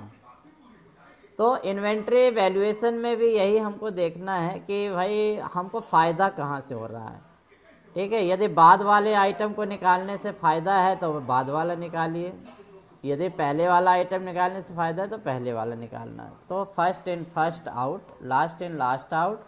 और एक होता है weighted average cost. Weighted average cost का मतलब होता है कि हम एवरेज कॉस्ट निकाल लेते हैं, वस्तु का एवरेज कॉस्ट निकाल लेते हैं। जैसे हमारे पास किसी महीने समझ लो 50 रुपये केजी कोई मटेरियल आया, फिर उसके बाद 60 रुपये केजी आया, फिर 70 रुपये केजी आया, फिर 80 रुपये केजी आया, ठीक है, इस प्रकार से मटेरियल आ रहा है। तो 8 महीने का पूरा एवरेज कॉस्ट निकाल लीजिए, एवरेज कॉस्ट निकाल लिया। उसके बाद जैसे हमारा एवरेज कॉस्ट जो आया वो समझ लो 65 रुपये आया, 65 रुपये एवरेज कॉस्ट आया। अब यदि हमको फिर मटेरियल ख़रीदने की ज़रूरत पड़ रही है और वो यदि 50 रुपये केजी आ रहा है, ठीक है, तो हमको तुरंत लपक लेना चाहिए, उसको पहले ले लीजिए, ठीक है। और ये जो हमारा वेटेड एवरेज है उसको निकालना शुरू कर दीजिए, उसको मतलब ज़्यादा दिन रखेंगे तो उसका समझ लो हमारा कॉस्ट बढ़ेगा, क्योंकि 65 रुपये की कॉस्टिंग के हिसाब से उसका रख रखाव करेंगे तो 65 रुपये से कैलकुलेट करना पड़ेगा, फार्मूला 65 रुपये का लगाना पड़ेगा। और यदि अभी रेट हमको 45 रुपये के मिल रहा है तो 45 रुपये के कॉस्ट के हिसाब से उसका रख रखाव होगा। तो वही है कि मतलब कीमत में हमको देखना पड़ता है। तो first in first out last out weighted average में इसका डिटेल देख लेते हैं। इन फर्स्ट आउट में यू एज्यूम, मान लीजिए कि that the first item purchased are the first leave. यदि कोई आइटम जो आपने पहले खरीदा था और पहले ही वेयर हाउस से बाहर हो रहा है, ठीक है, मतलब आपने जैसे 1 साल पहले खरीदा और उसको जब अब निकालने की बारी आ रही तो उसी पहले आइटम को, बाद वाले को नहीं निकाले, मतलब आपका पहला आइटम आया, फिर दूसरा आया, तीसरा आया, चौथा आया, 10 आइटम आए, परंतु जब आपको बाहर हम इशू कर रहे हैं या बाहर सामग्री को दे रहे हैं तो हम कौन सा निकाल रहे हैं, फर्स्ट वाला आउट कर रहे हैं, फर्स्ट इन जो आया था, पहले जो आया पहले आउट। तो इस प्रकार के जब मेथड हम अपनाते हैं तो उसको फर्स्ट इन फर्स्ट आउट बोलते हैं। Other word that every whenever you make the sale under FIFO in the item, जैसे बोला कभी भी जो सेलिंग करते हैं तो फर्स्ट इन फर्स्ट आउट करते हैं। वेयर हाउस में जब भी सेलिंग करते हैं तो क्योंकि आपको मालूम है यदि आप सेल करते हैं कोई भी प्रोडक्ट है तो उसकी एक्सपायरी डेट होती है, कोई भी प्रोडक्ट हो, चाहे मशीनरी हो चाहे कुछ भी हो, क्योंकि उसका एक मेक डेट होता है और इसकी एक वारंटी होती है। ठीक है। यदि आपने कोई सामान खरीद के लाया तो उसकी वारंटी कवर्ड होना है, 2 साल के लिए, तो आप उसको पहले निकालते हो। तो सेलिंग के कंडीशन में तो ये दिमाग में बैठा लीजिए, जब भी हमको सेल करना है तो फर्स्ट इन फर्स्ट आउट ही करना है। परंतु कभी कभी ये भी दिमाग में रखते हैं कि जब रेट हाइक होता, पर्सनल बोल रहे हैं, यदि आपकी दुकान है कुछ भी है, यदि आपका रेट मार्केट में बहुत हाइक होते जा रहा है, ठीक है, रेट बढ़ते जा रहे हैं, तो आप क्या करेंगे, जो पहले आइटम आया है उसको रखे रहेंगे कि रेट और हो सकता बढ़ जाए, ठीक है। तो रेट बढ़ जाएगा तो हमने तो कम कीमत में 10 में ख़रीदा है और आज 100 रुपये रेट है, तो आप उसको रखे रहते हैं। जैसे शेयर मार्केट में क्या करते हैं कि जो 1 साल पहले आपने 90 रुपये का शेयर ख़रीदा है और अभी 120 का शेयर ख़रीदा है, तो आपको जब बेचने की पारी आती है तो लाभ के पद में यदि आप देखोगे तो वो जो पुराना वाला शेयर है आप वो बेच देंगे। परंतु यदि प्रॉफिट के फायदे में देखेंगे कि भाई ये तो 60 का लिया है, यदि हम बाद में इसको बेचेंगे तो ज़्यादा फायदा होगा, ठीक है। परंतु यदि हम इन टर्म से यदि देखें कि अभी बेच दें, जो फ़ायदा किसका है, मतलब अभी हमने 60 रुपये के हिसाब से पुराना शेयर है और अभी 120 है, तो फर्स्ट इन फर्स्ट आउट में आपको ज़्यादा फ़ायदा होगा। यदि हम सेलिंग के केस में लें तो आप सेल कर रहे हैं तो पुराना जो शेयर है हम वो तुरंत बेच देंगे। तो सेलिंग के केस में हमेशा first in first out he generally लगाते हैं। Last in last out you make the opposite assumption, इसका उल्टा होता है। फर्स्ट इन फर्स्ट आउट का आप उल्टा जो होता है लास्ट इन फर्स्ट आउट होता है, वो आपको उदाहरण समझना पड़ेगा। That the last item that enter, जो लास्ट आइटम आया है उसी चीज़ को जनरली आपको बाहर निकालना है, तो वो आपका लास्ट इन फर्स्ट आउट आएगा। वेटेड एवरेज में हमने बोला जितना भी आइटम है उसके कॉस्ट को डिवाइड करना है आपको क्वांटिटी से, यूनिट से। द WAC, ठीक है, weighted average cost method use to item average cost throughout the year, मतलब पूरे साल के दौरान आइटम्स जो भी आपने ख़रीदा है, जैसे जनवरी में कोई आइटम ख़रीदा, फरवरी में, सेम आइटम की बात कर रहे हैं, रॉ मटेरियल ही आप ले लीजिए, जनवरी में कुछ और रेट है, फिर मार्च में ख़रीदा, फिर समझ लो सितंबर में ख़रीदा, नवंबर में ख़रीदा, पूरे साल ख़रीदा, तो उसका एवरेज कॉस्ट निकाल लीजिए। यदि 10 बार आपने ख़रीदा अलग अलग रेट से तो 10 से डिवाइड कर दीजिए, तो उसका एवरेज कॉस्ट रेट आएगा। तो the average cost per unit is calculated by dividing the total cost by the total number of unit.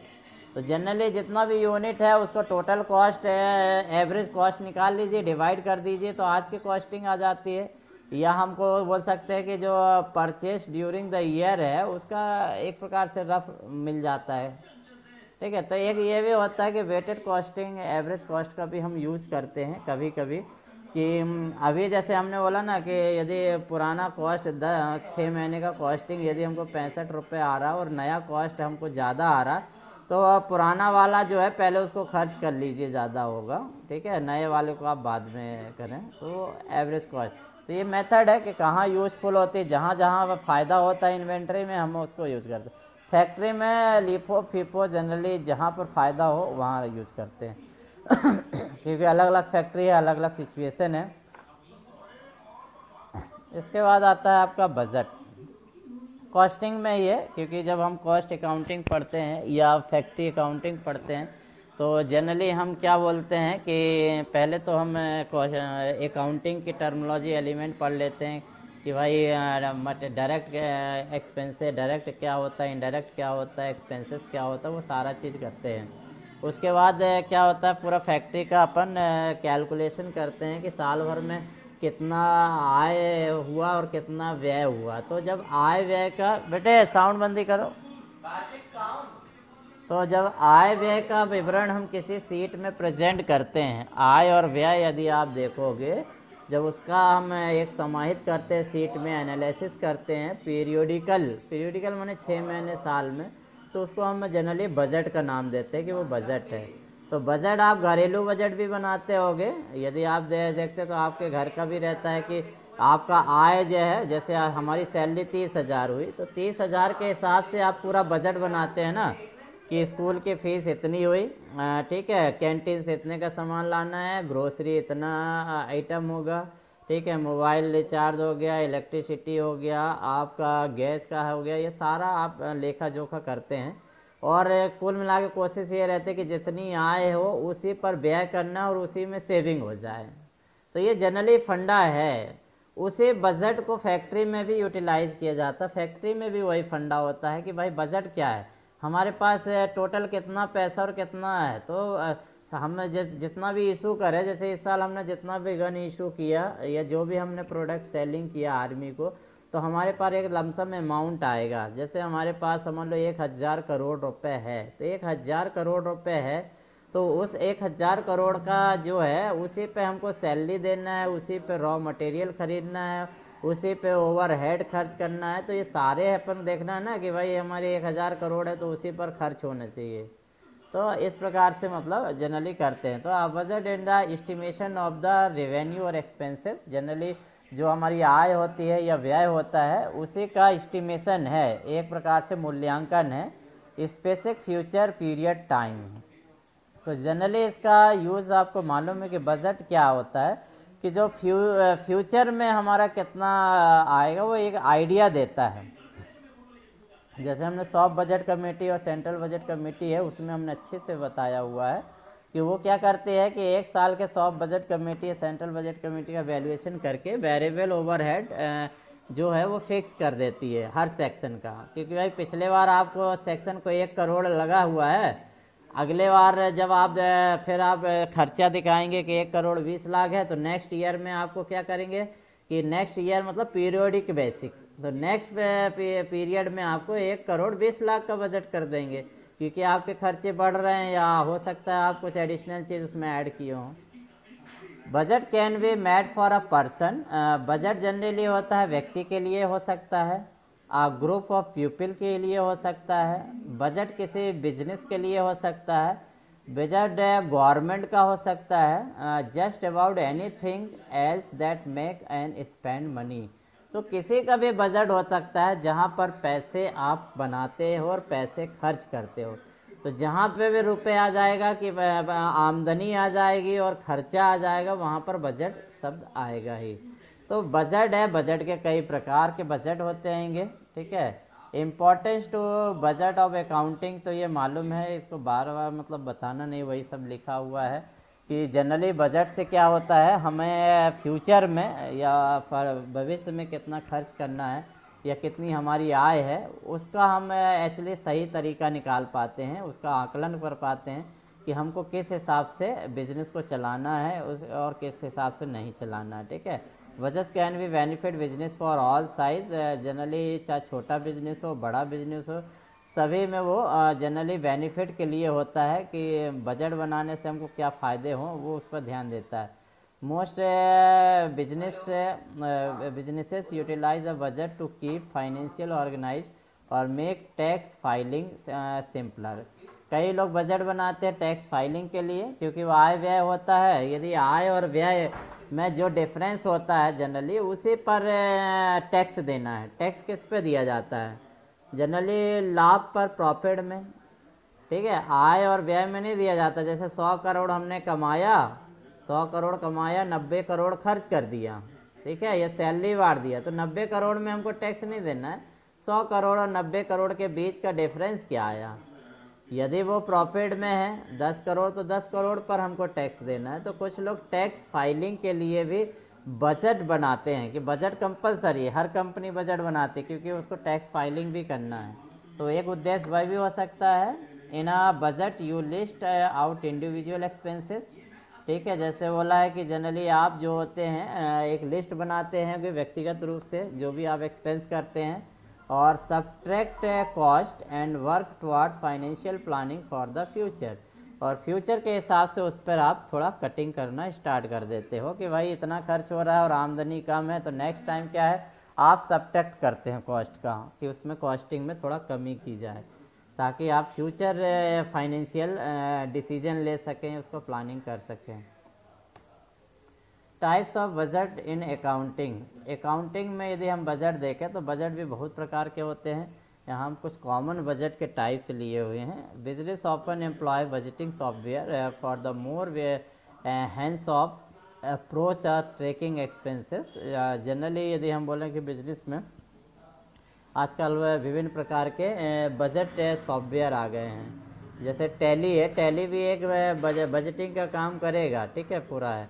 तो मार्केट में बजट सॉफ्टवेयर हैं, मोबाइल ऐप भी हैं। यदि आप चाहें तो बजट से आप टाइप कर देंगे बजट ऐप, तो डिफरेंट टाइप के बजट आ जाएंगे। मतलब आप पूरा घर का एक्सपेंसेस देख सकते हैं। आप मतलब एक्सपेंसेस का हैंडल करना चाहते हैं तो उसमें सारा रहता है कि सैलरी आपकी कितनी, सैलरी इनपुट करिए, और लायबिलिटीज कितनी है, जैसे LIC है या आपने लोन लिया है या आपको खर्चा आपका कितना खर्च होता है, वो सारा डाल दीजिए। वो बजट लास्ट में आपको बैलेंस शीट बना के दे देता है, ठीक है। तो इस प्रकार वो सेविंग भी होता जाता है। 10 साल का बजट आप मतलब उसमें बना सकते हैं। तो ये ऐप भी है, कंपनी भी सॉफ्टवेयर यूज़ करती है, और आजकल दुकानदार भी बजट वाला ऐप यूज़ करने लगे हैं, क्योंकि उनसे क्या है, बिल भी उसी से निकल लेता है, समराइज भी हो जाता है डाटा को।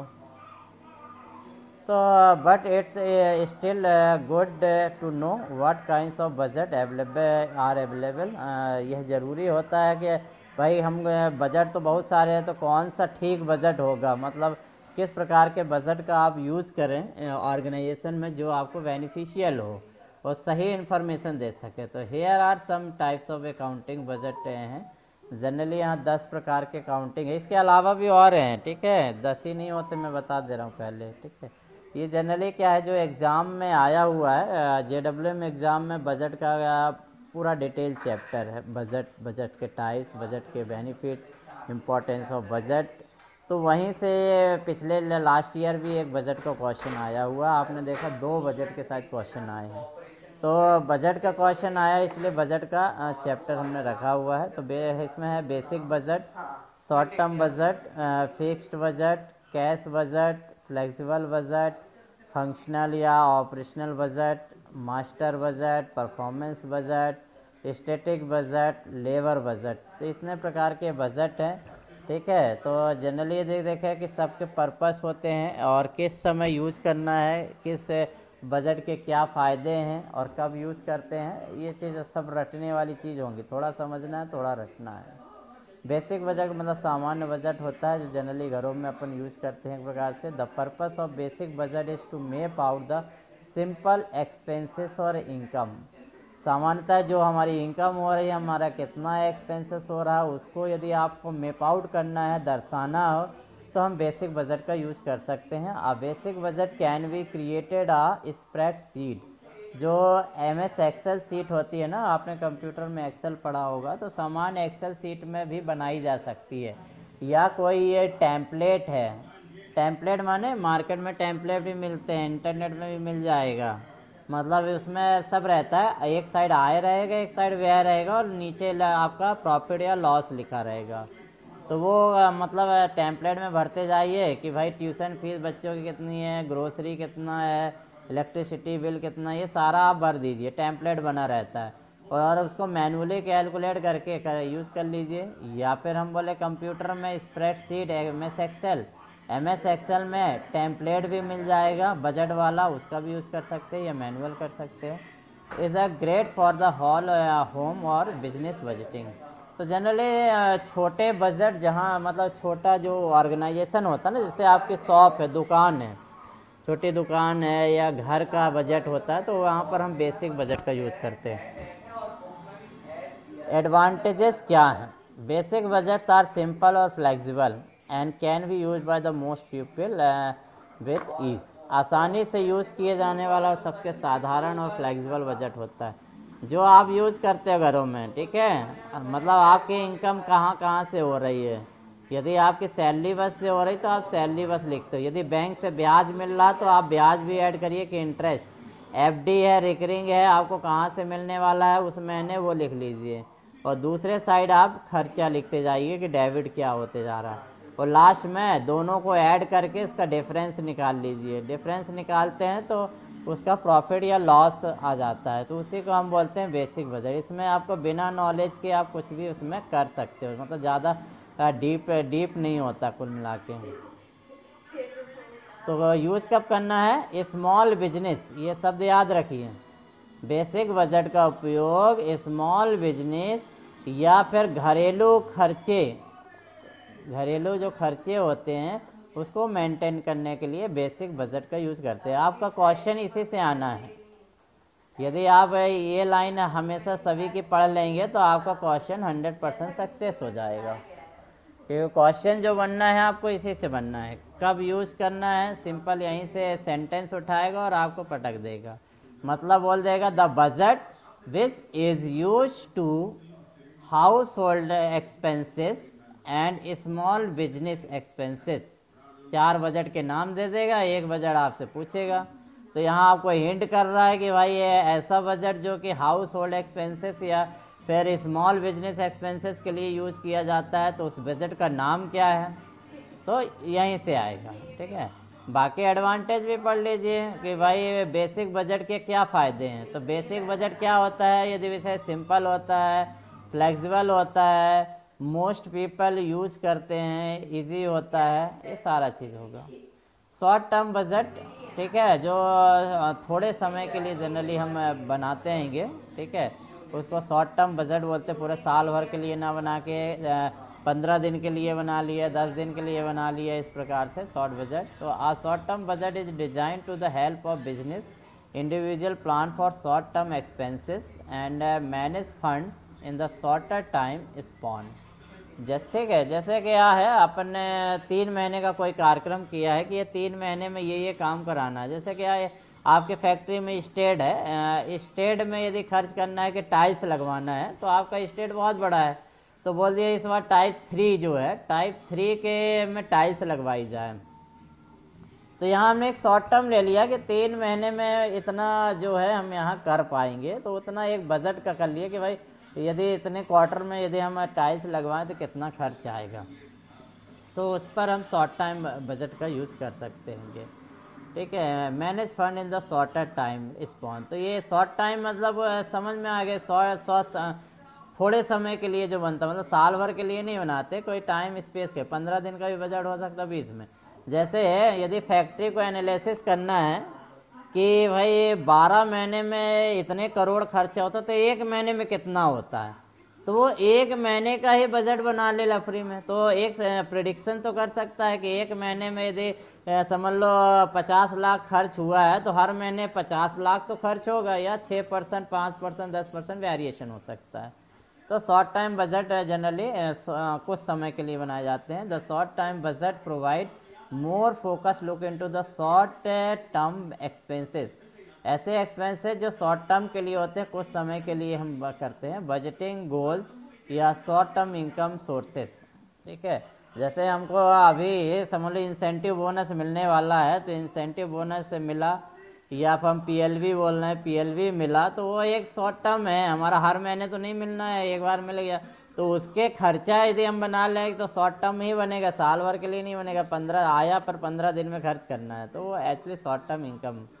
When use short term waste a great for the upcoming large purchase और paying down the short term डेब्ट। ठीक है, मतलब यहाँ आप लार्ज परचेसिंग करना चाहते होगे आने वाले समय में, या फिर पेइंग डाउन शॉर्ट टर्म डेब्ट, जो भी उधारी है आप निपटाना चाहते हो, क्योंकि लंबे समय में ब्याज बढ़ता है ना। यदि एक उदाहरण ले रहा है कि जैसे आपको ब्याज चुकाना है, लीज्ड चुकाना है, तो आप क्या शॉर्ट टर्म में हर महीने उसको देते जाइए, तो वो क्या होगा, कम होते जाएगा। तो वही बोला है कि एक शॉर्ट टर्म बजट भी बना लिया जाता है कि भाई शॉर्ट टर्म में ये है, यहाँ का पेमेंट आप पहले कर दीजिए, या कोई भी है शॉर्ट टर्म के लिए आपको एक्सपेंसेस देखते हैं कि इनकम कितनी हो रही है 2 महीने में और एक्सपेंसेस कितने हो रहे हैं, तो उसके लिए कर सकते हैं। फिक्स्ड है बजट है, वहाँ यूज होता है जहाँ फिक्स है। जैसे LIC का बीमा है, बीमा तो फिक्स होता है ना कि आपके बजट में LIC यदि है, 2 बच्चों की आपने करके रखा है, हस्बैंड वाइफ की करके रखा है, तो आप क्या बोलते हैं 60,000 तो हमारे साल हर साल बीमा किस्त में जाना है, तो ये आपका क्या है, फिक्स है, आपका बजट फिक्स है। यदि रेंट है, हर महीने यदि 4,000 रेंट देते हैं, तो भाई ये 6 महीने का रेंट या साल भर का रेंट क्या है, ये फिक्स्ड है। तो जहाँ पर अमाउंट फिक्स्ड होते हैं, जहाँ पर एक्सपेंसेस हमारे फिक्स्ड होते हैं, या हम बोले जहाँ पर हमारी आय फिक्स्ड होते हैं और उसके अकॉर्डिंग जो आउट गोइंग हो रहा है हमारा वो फिक्स होता है, तो वहाँ फिक्स्ड बजट का यूज़ करें। The purpose of fix budget is to control cost when income और expenses are and expenses to change the short term. जहाँ पर आपको लगता है कि जो हमारी आय है और एक्सपेंसेस हैं वो शॉर्ट टर्म में मतलब चेंज नहीं होंगी, जहाँ चेंज नहीं होना है वहाँ हम short term budget term use करेंगे। ठीक है, शॉर्ट टर्म के लिए जहाँ फिक्स करेंगे, जहाँ पर फिक्स्ड मतलब कुछ समय में चेंज नहीं हो रहा, मतलब क्या लंबे समय, जैसे हमने बोला ना किराए का एग्जांपल या रेंट फिक्स्ड है। इसी प्रकार हमने बोला बीमा, यदि आपने बीमा कराया है तो वो फिक्स्ड है, उसमें मतलब हर समय में चेंज नहीं होना है, लॉन्ग टाइम वाला है। तो एडवांटेज क्या हो रहा है, the fix budget has to advantage to provide a simple picture of fix expenses और इनकम। तो यहाँ पर क्या होता है कि हमारा एक प्रकार के एडवांटेज देते हैं कि ये बहुत साधारण, दिखने में बहुत साधारण होगा कि आपका पिक्चर क्लियर होगी कि हमारा फिक्स है। जैसे हमने LIC दिया कि भाई ये 60,000 है तो 60,000 खर्च होना है, उसमें वेरिएशन नहीं आ रहा, डेबिट क्रेडिट इक्वल हो रहा। कब यूज करना है, fix budget can be use for every day expenses. यदि एवरी डे एक्सपेंसेस हैं तो वो हमारे जैसे फिक्स हैं, उस पर खर्च कर सकते हैं। या फिर हम बोले income tracking when you are not expecting any changes in the either, या ऐसे इनकम के बजट करना जहाँ पर हमको लगता है कि चेंज नहीं होगा। जैसे बैंक से हमको कोई स्कीम लिया हुआ है आपने और 10,000 हमको ब्याज मिलते हैं हर महीने, तो ये फिक्स हो गया 10,000 हर मंथ हमको ब्याज मिलना है जो आपने FD किया हुआ है या रिकरिंग किया हुआ है। तो उस 10,000 का बजटिंग करना, हमको बजट में शो करना है कि भाई हमारे जो है इतना फिक्स वाले इतने हैं, चाहे LIC कर लो, रेंट कर लीजिए, रिकरिंग डिपॉजिट कर लीजिए, तो उसका बजट बनाते हैं तो फिक्स्ड बजट कहलाता है। कैश बजट, कैश बजट जो होता है जनरली कैश पर हम फोकस करते हैं, इनफ्लो और आउटफ्लो, कितना कैश आया, मतलब कैश पर ही ध्यान दे रहा है पूरा, सामान वामान खरीदने और इन्हें नहीं। जहाँ कैश हैंडलिंग होता है, जैसे आपका कैश ऑफिस हो गया, कितना कैश आया कितना गया, तो कैश बजट भी बनाया जाता है, कितने करोड़ का कैश आया था, इतने करोड़ का कैश हमारे पास चला गया। The purpose of the cash budget is to plan to cash inflow और आउट फ्लो। इन फ्लो मतलब जितना कैश आते जा रहा है, ठीक है, जो अमाउंट आ रहा है नगद के रूप में, और कितना नगद बाहर जा रहा है। जब हम नगद पर ही अब कैश बजट बनाते हैं तो जनरली बैंक ये उदाहरण सबसे अच्छा है। यदि हम बोले बैंक में कौन सा बजट का यूज़ किया जाता है तो तुरंत बोलिए कैश बजट। बैंक में क्या बेचने वचने का होता है, क्या सामग्री बेचना, ये करना, या दुनिया भर की सैलरी, मेन तो वहाँ सबसे ज़्यादा कैश ही होता है कि रिजर्व बैंक या फलाना से हेडक्वार्टर से कितना रुपए आया। मतलब आज जैसे हमने 2 करोड़ बैंक में लाया और उसमें से 1.5 करोड़ चले गए, तो ये लिखना पड़ेगा ना कि आपका बजट है कि एक महीने में या एक दिन में इतना आता है तो इतना जाता है, तो उसका भी लेखा जोखा करना पड़ता है कि साल भर में कितना हमको कैश लगेगा और कितना हमारा फ्लो होगा, आउटफ्लो, इनफ्लो आउटफ्लो। तो ये शब्द से ही समझ में आ जाएगा, तो ज़्यादा दिमाग नहीं लगाना पड़ेगा। जहाँ कैश हैंडलिंग से संबंधित होता है या बैंक में या फिर कैश ऑफिस में, वो कैश बजट का यूज़ करते हैं। कब यूज़ करना है, you can use the cash budget when you are expecting the larger volume in the cash overflow. तो ये शब्द ही लिखा रहेगा कैश इनफ्लो और कैश आउटफ्लो के लिए कौन से बजट का उपयोग किया जाता है, तो कैश बजट का उपयोग किया जाएगा। A cash budget has to advantage of focusing of solely on cause, मतलब इसमें यदि एडवांटेज देखें तो केवल कैश पर ही ध्यान देना है, बाकी दिमाग नहीं लगाना कि रॉ मटेरियल, बिल्डिंग किराया, दुनिया भर का कुछ नहीं, जो नगद है उसी पर पूरा फोकस। फ्लेक्सिबल बजट, फ्लेक्सिबल का मतलब होता है आपका लचीला, मतलब कम ज़्यादा करें जनरली तो उस हिसाब से। तो the purpose of this budget, flexible budget is plan for the different levels of activity in expenses और income in the short term और लॉन्ग टर्म। तो कभी कभी क्या होते हैं कि हर महीने जो होता है कि हमारे जो इनकम होती है और एक्सपेंसेस होते हैं जहाँ बदलते रहते हैं।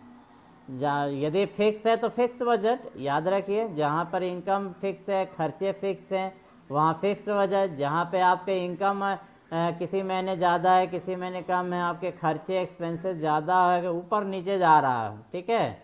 मतलब इस महीने जैसे हमने बोला कि 10,000 खर्च हुआ, अगले महीने 12,000 खर्च हो रहा है, फिर 9,000 खर्च हो रहा है, फिर 15,000, तो ये फ्लेक्सिबल होता है, मतलब शॉर्ट टर्म होना चाहिए, नहीं कि बहुत हाई होना चाहिए कि आपका एक्सपेंसेस बढ़ते ही जा रहा है, मतलब जैसे बढ़ा फिर घटा बढ़ा घटा, मतलब आपका फ्लेक्सिबल है, ऊपर नीचे होना। फ्लेक्सिबल मतलब आपका लचीलापन होना, ऊपर नीचे होना है। तो जहाँ पर हमारा फिक्स अमाउंट नहीं होता, जहाँ पर हमारा फिक्स इनकम नहीं होता, जहाँ पर हमारा फिक्स्ड एक्सपेंसेस नहीं होते हैं, जहाँ पर मतलब समय के हिसाब से कम ज़्यादा होते रहते हैं, यदि उसका हमको बजटिंग करना है तो हमको फ्लेक्सिबल बजट का यूज़ करना पड़ता है। Flexible budget bring more flexibility to the budgeting process, planning और varying activity level in the company.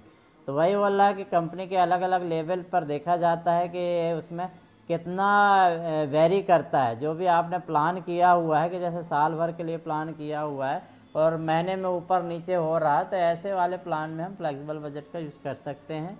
कब यूज़ करना है? Flexible budget is generally used when you are expecting different volume for income. तो ये बोल रहा है ना कि डिफरेंट वॉल्यूम फॉर इनकम, मतलब इनकम क्या अलग अलग है, निश्चित नहीं है आपकी। जैसे सैलरी है, सैलरी क्या है? फिक्स्ड है, उसको हम ये नहीं बोलेंगे कि भाई ये फ्लेक्सिबल है। परंतु कमीशन की बात करें तो ये आपको ऊपर नीचे हो सकता है। आप ज़्यादा मेहनत करोगे आपको ज़्यादा कमीशन मिलेगा, आप कम मेहनत करोगे आपको कमीशन कम मिलेगा। जैसे इंसेंटिव बोनस या पीस वर्क, ये क्या है? यदि पीस वर्क का बोलता है एग्जाम्पल आ जाए परीक्षा में कि पीस वर्क कैलकुलेशन के लिए कौन सा बजट बनाएंगे, तो दिमाग में आपको चलना चाहिए कि भाई पीस वर्क एक महीने कुछ होता है, दूसरे महीने में कुछ। इस बार 25% हुआ, 35% हुआ, 50% हुआ, वेरिएशन है। ठीक है, यहाँ पर हमारा वेरिएशन है। तो यदि इसके बजट की यूज किया कि पीस वर्क अर्निंग में कौन से बजट का यूज़ करेंगे आप, तो हम बोलेंगे फ्लेक्सिबल बजट का यूज़ करेंगे। ठीक है, सैलरी में कौन सा बजट का यूज़ करेंगे, तो फिक्स्ड बजट का यूज़ करेंगे। तो आपको मतलब क्वेश्चन कुछ भी बना सकता है, मैं ये नहीं बोलूँगा ये क्वेश्चन आएगा, परंतु जब आप एक्सप्लोर करेंगे, इंटरनेट एक्सप्लोर करेंगे कि आपको सीधे लिखिए कि MCQ on budget, MCQ on different types of budget, MCQ on flexible budget, MCQ और फिक्स्ड बजट। जिसको अध्ययन करना है, डीपली अध्ययन करना है और आप चाहते हैं कि एक नंबर भी ना छूटे, तो उसको बहुत एक्सप्लोर करना पड़ेगा। ठीक है, मतलब जैसे बोलता हूँ मैं 60% मैं पढ़ाता हूँ तो 40% आपको पढ़ना है।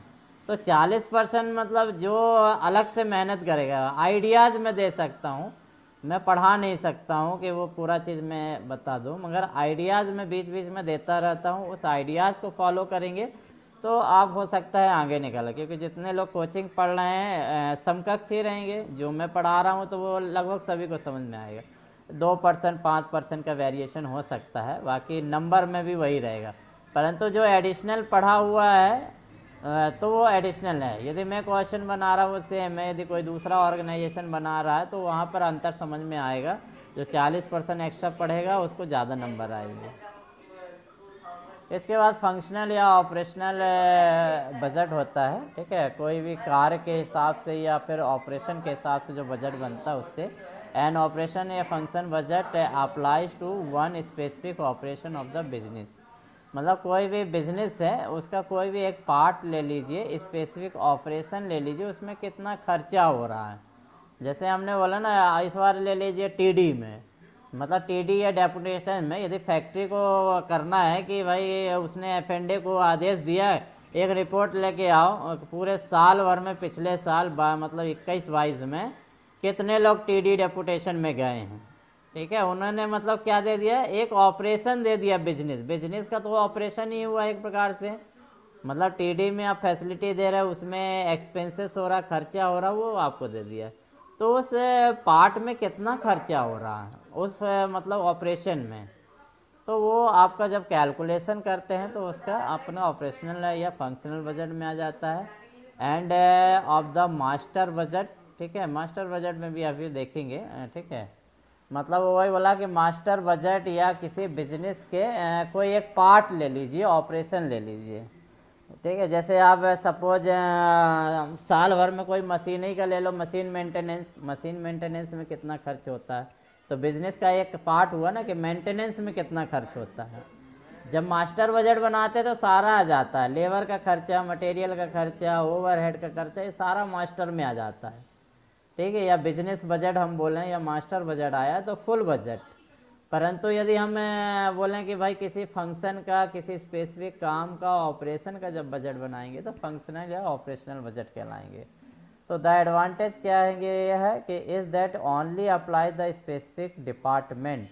जैसे हमने बोला ना कि एक डिपार्टमेंट का खर्चा निकाल सकते हो कि पीबी में कितना खर्च हो रहा हैगा, ठीक है, एफ&ए में कितना खर्च हो रहा है, उनकी आय कितनी है। ऑपरेशन कोई फंक्शन से ले सकते हो बिजनेस का, पूरा बिजनेस ना लेके, instead of the business as a whole, पूरा बिजनेस का खर्चा निकाल के बिजनेस का कोई सेक्शन ले लीजिए। When to use this good option is when you are, ठीक है, व्हेन यू आर बोल दो क्लास चल रही, ठीक है, ओवरऑल फंक्शन। तो चलिए ये समझ में आ ही गया है, थोड़ा टाइम भी ज़्यादा हो रहा है, तो आज इतना ही देखते हैं, सफिशिएंट है। सर नोट्स भेज देते आज के। चलो ठीक है, अच्छा इसका भेज देते हैं। आधे घंटे के अंदर पहले ही का भी आपको, सर नहीं गया? हाँ पहले का भी आ जाएगा, आधे घंटे के अंदर ही आपको मिल जाएगा। ये एक्चुअली सबका पीडीएफ ऑलरेडी बना हुआ है, इसे पहले पढ़ाया हुआ, अभी आधे घंटे के अंदर ही हम सबको भेज देते हैं। Okay, good night to all of you, धन्यवाद।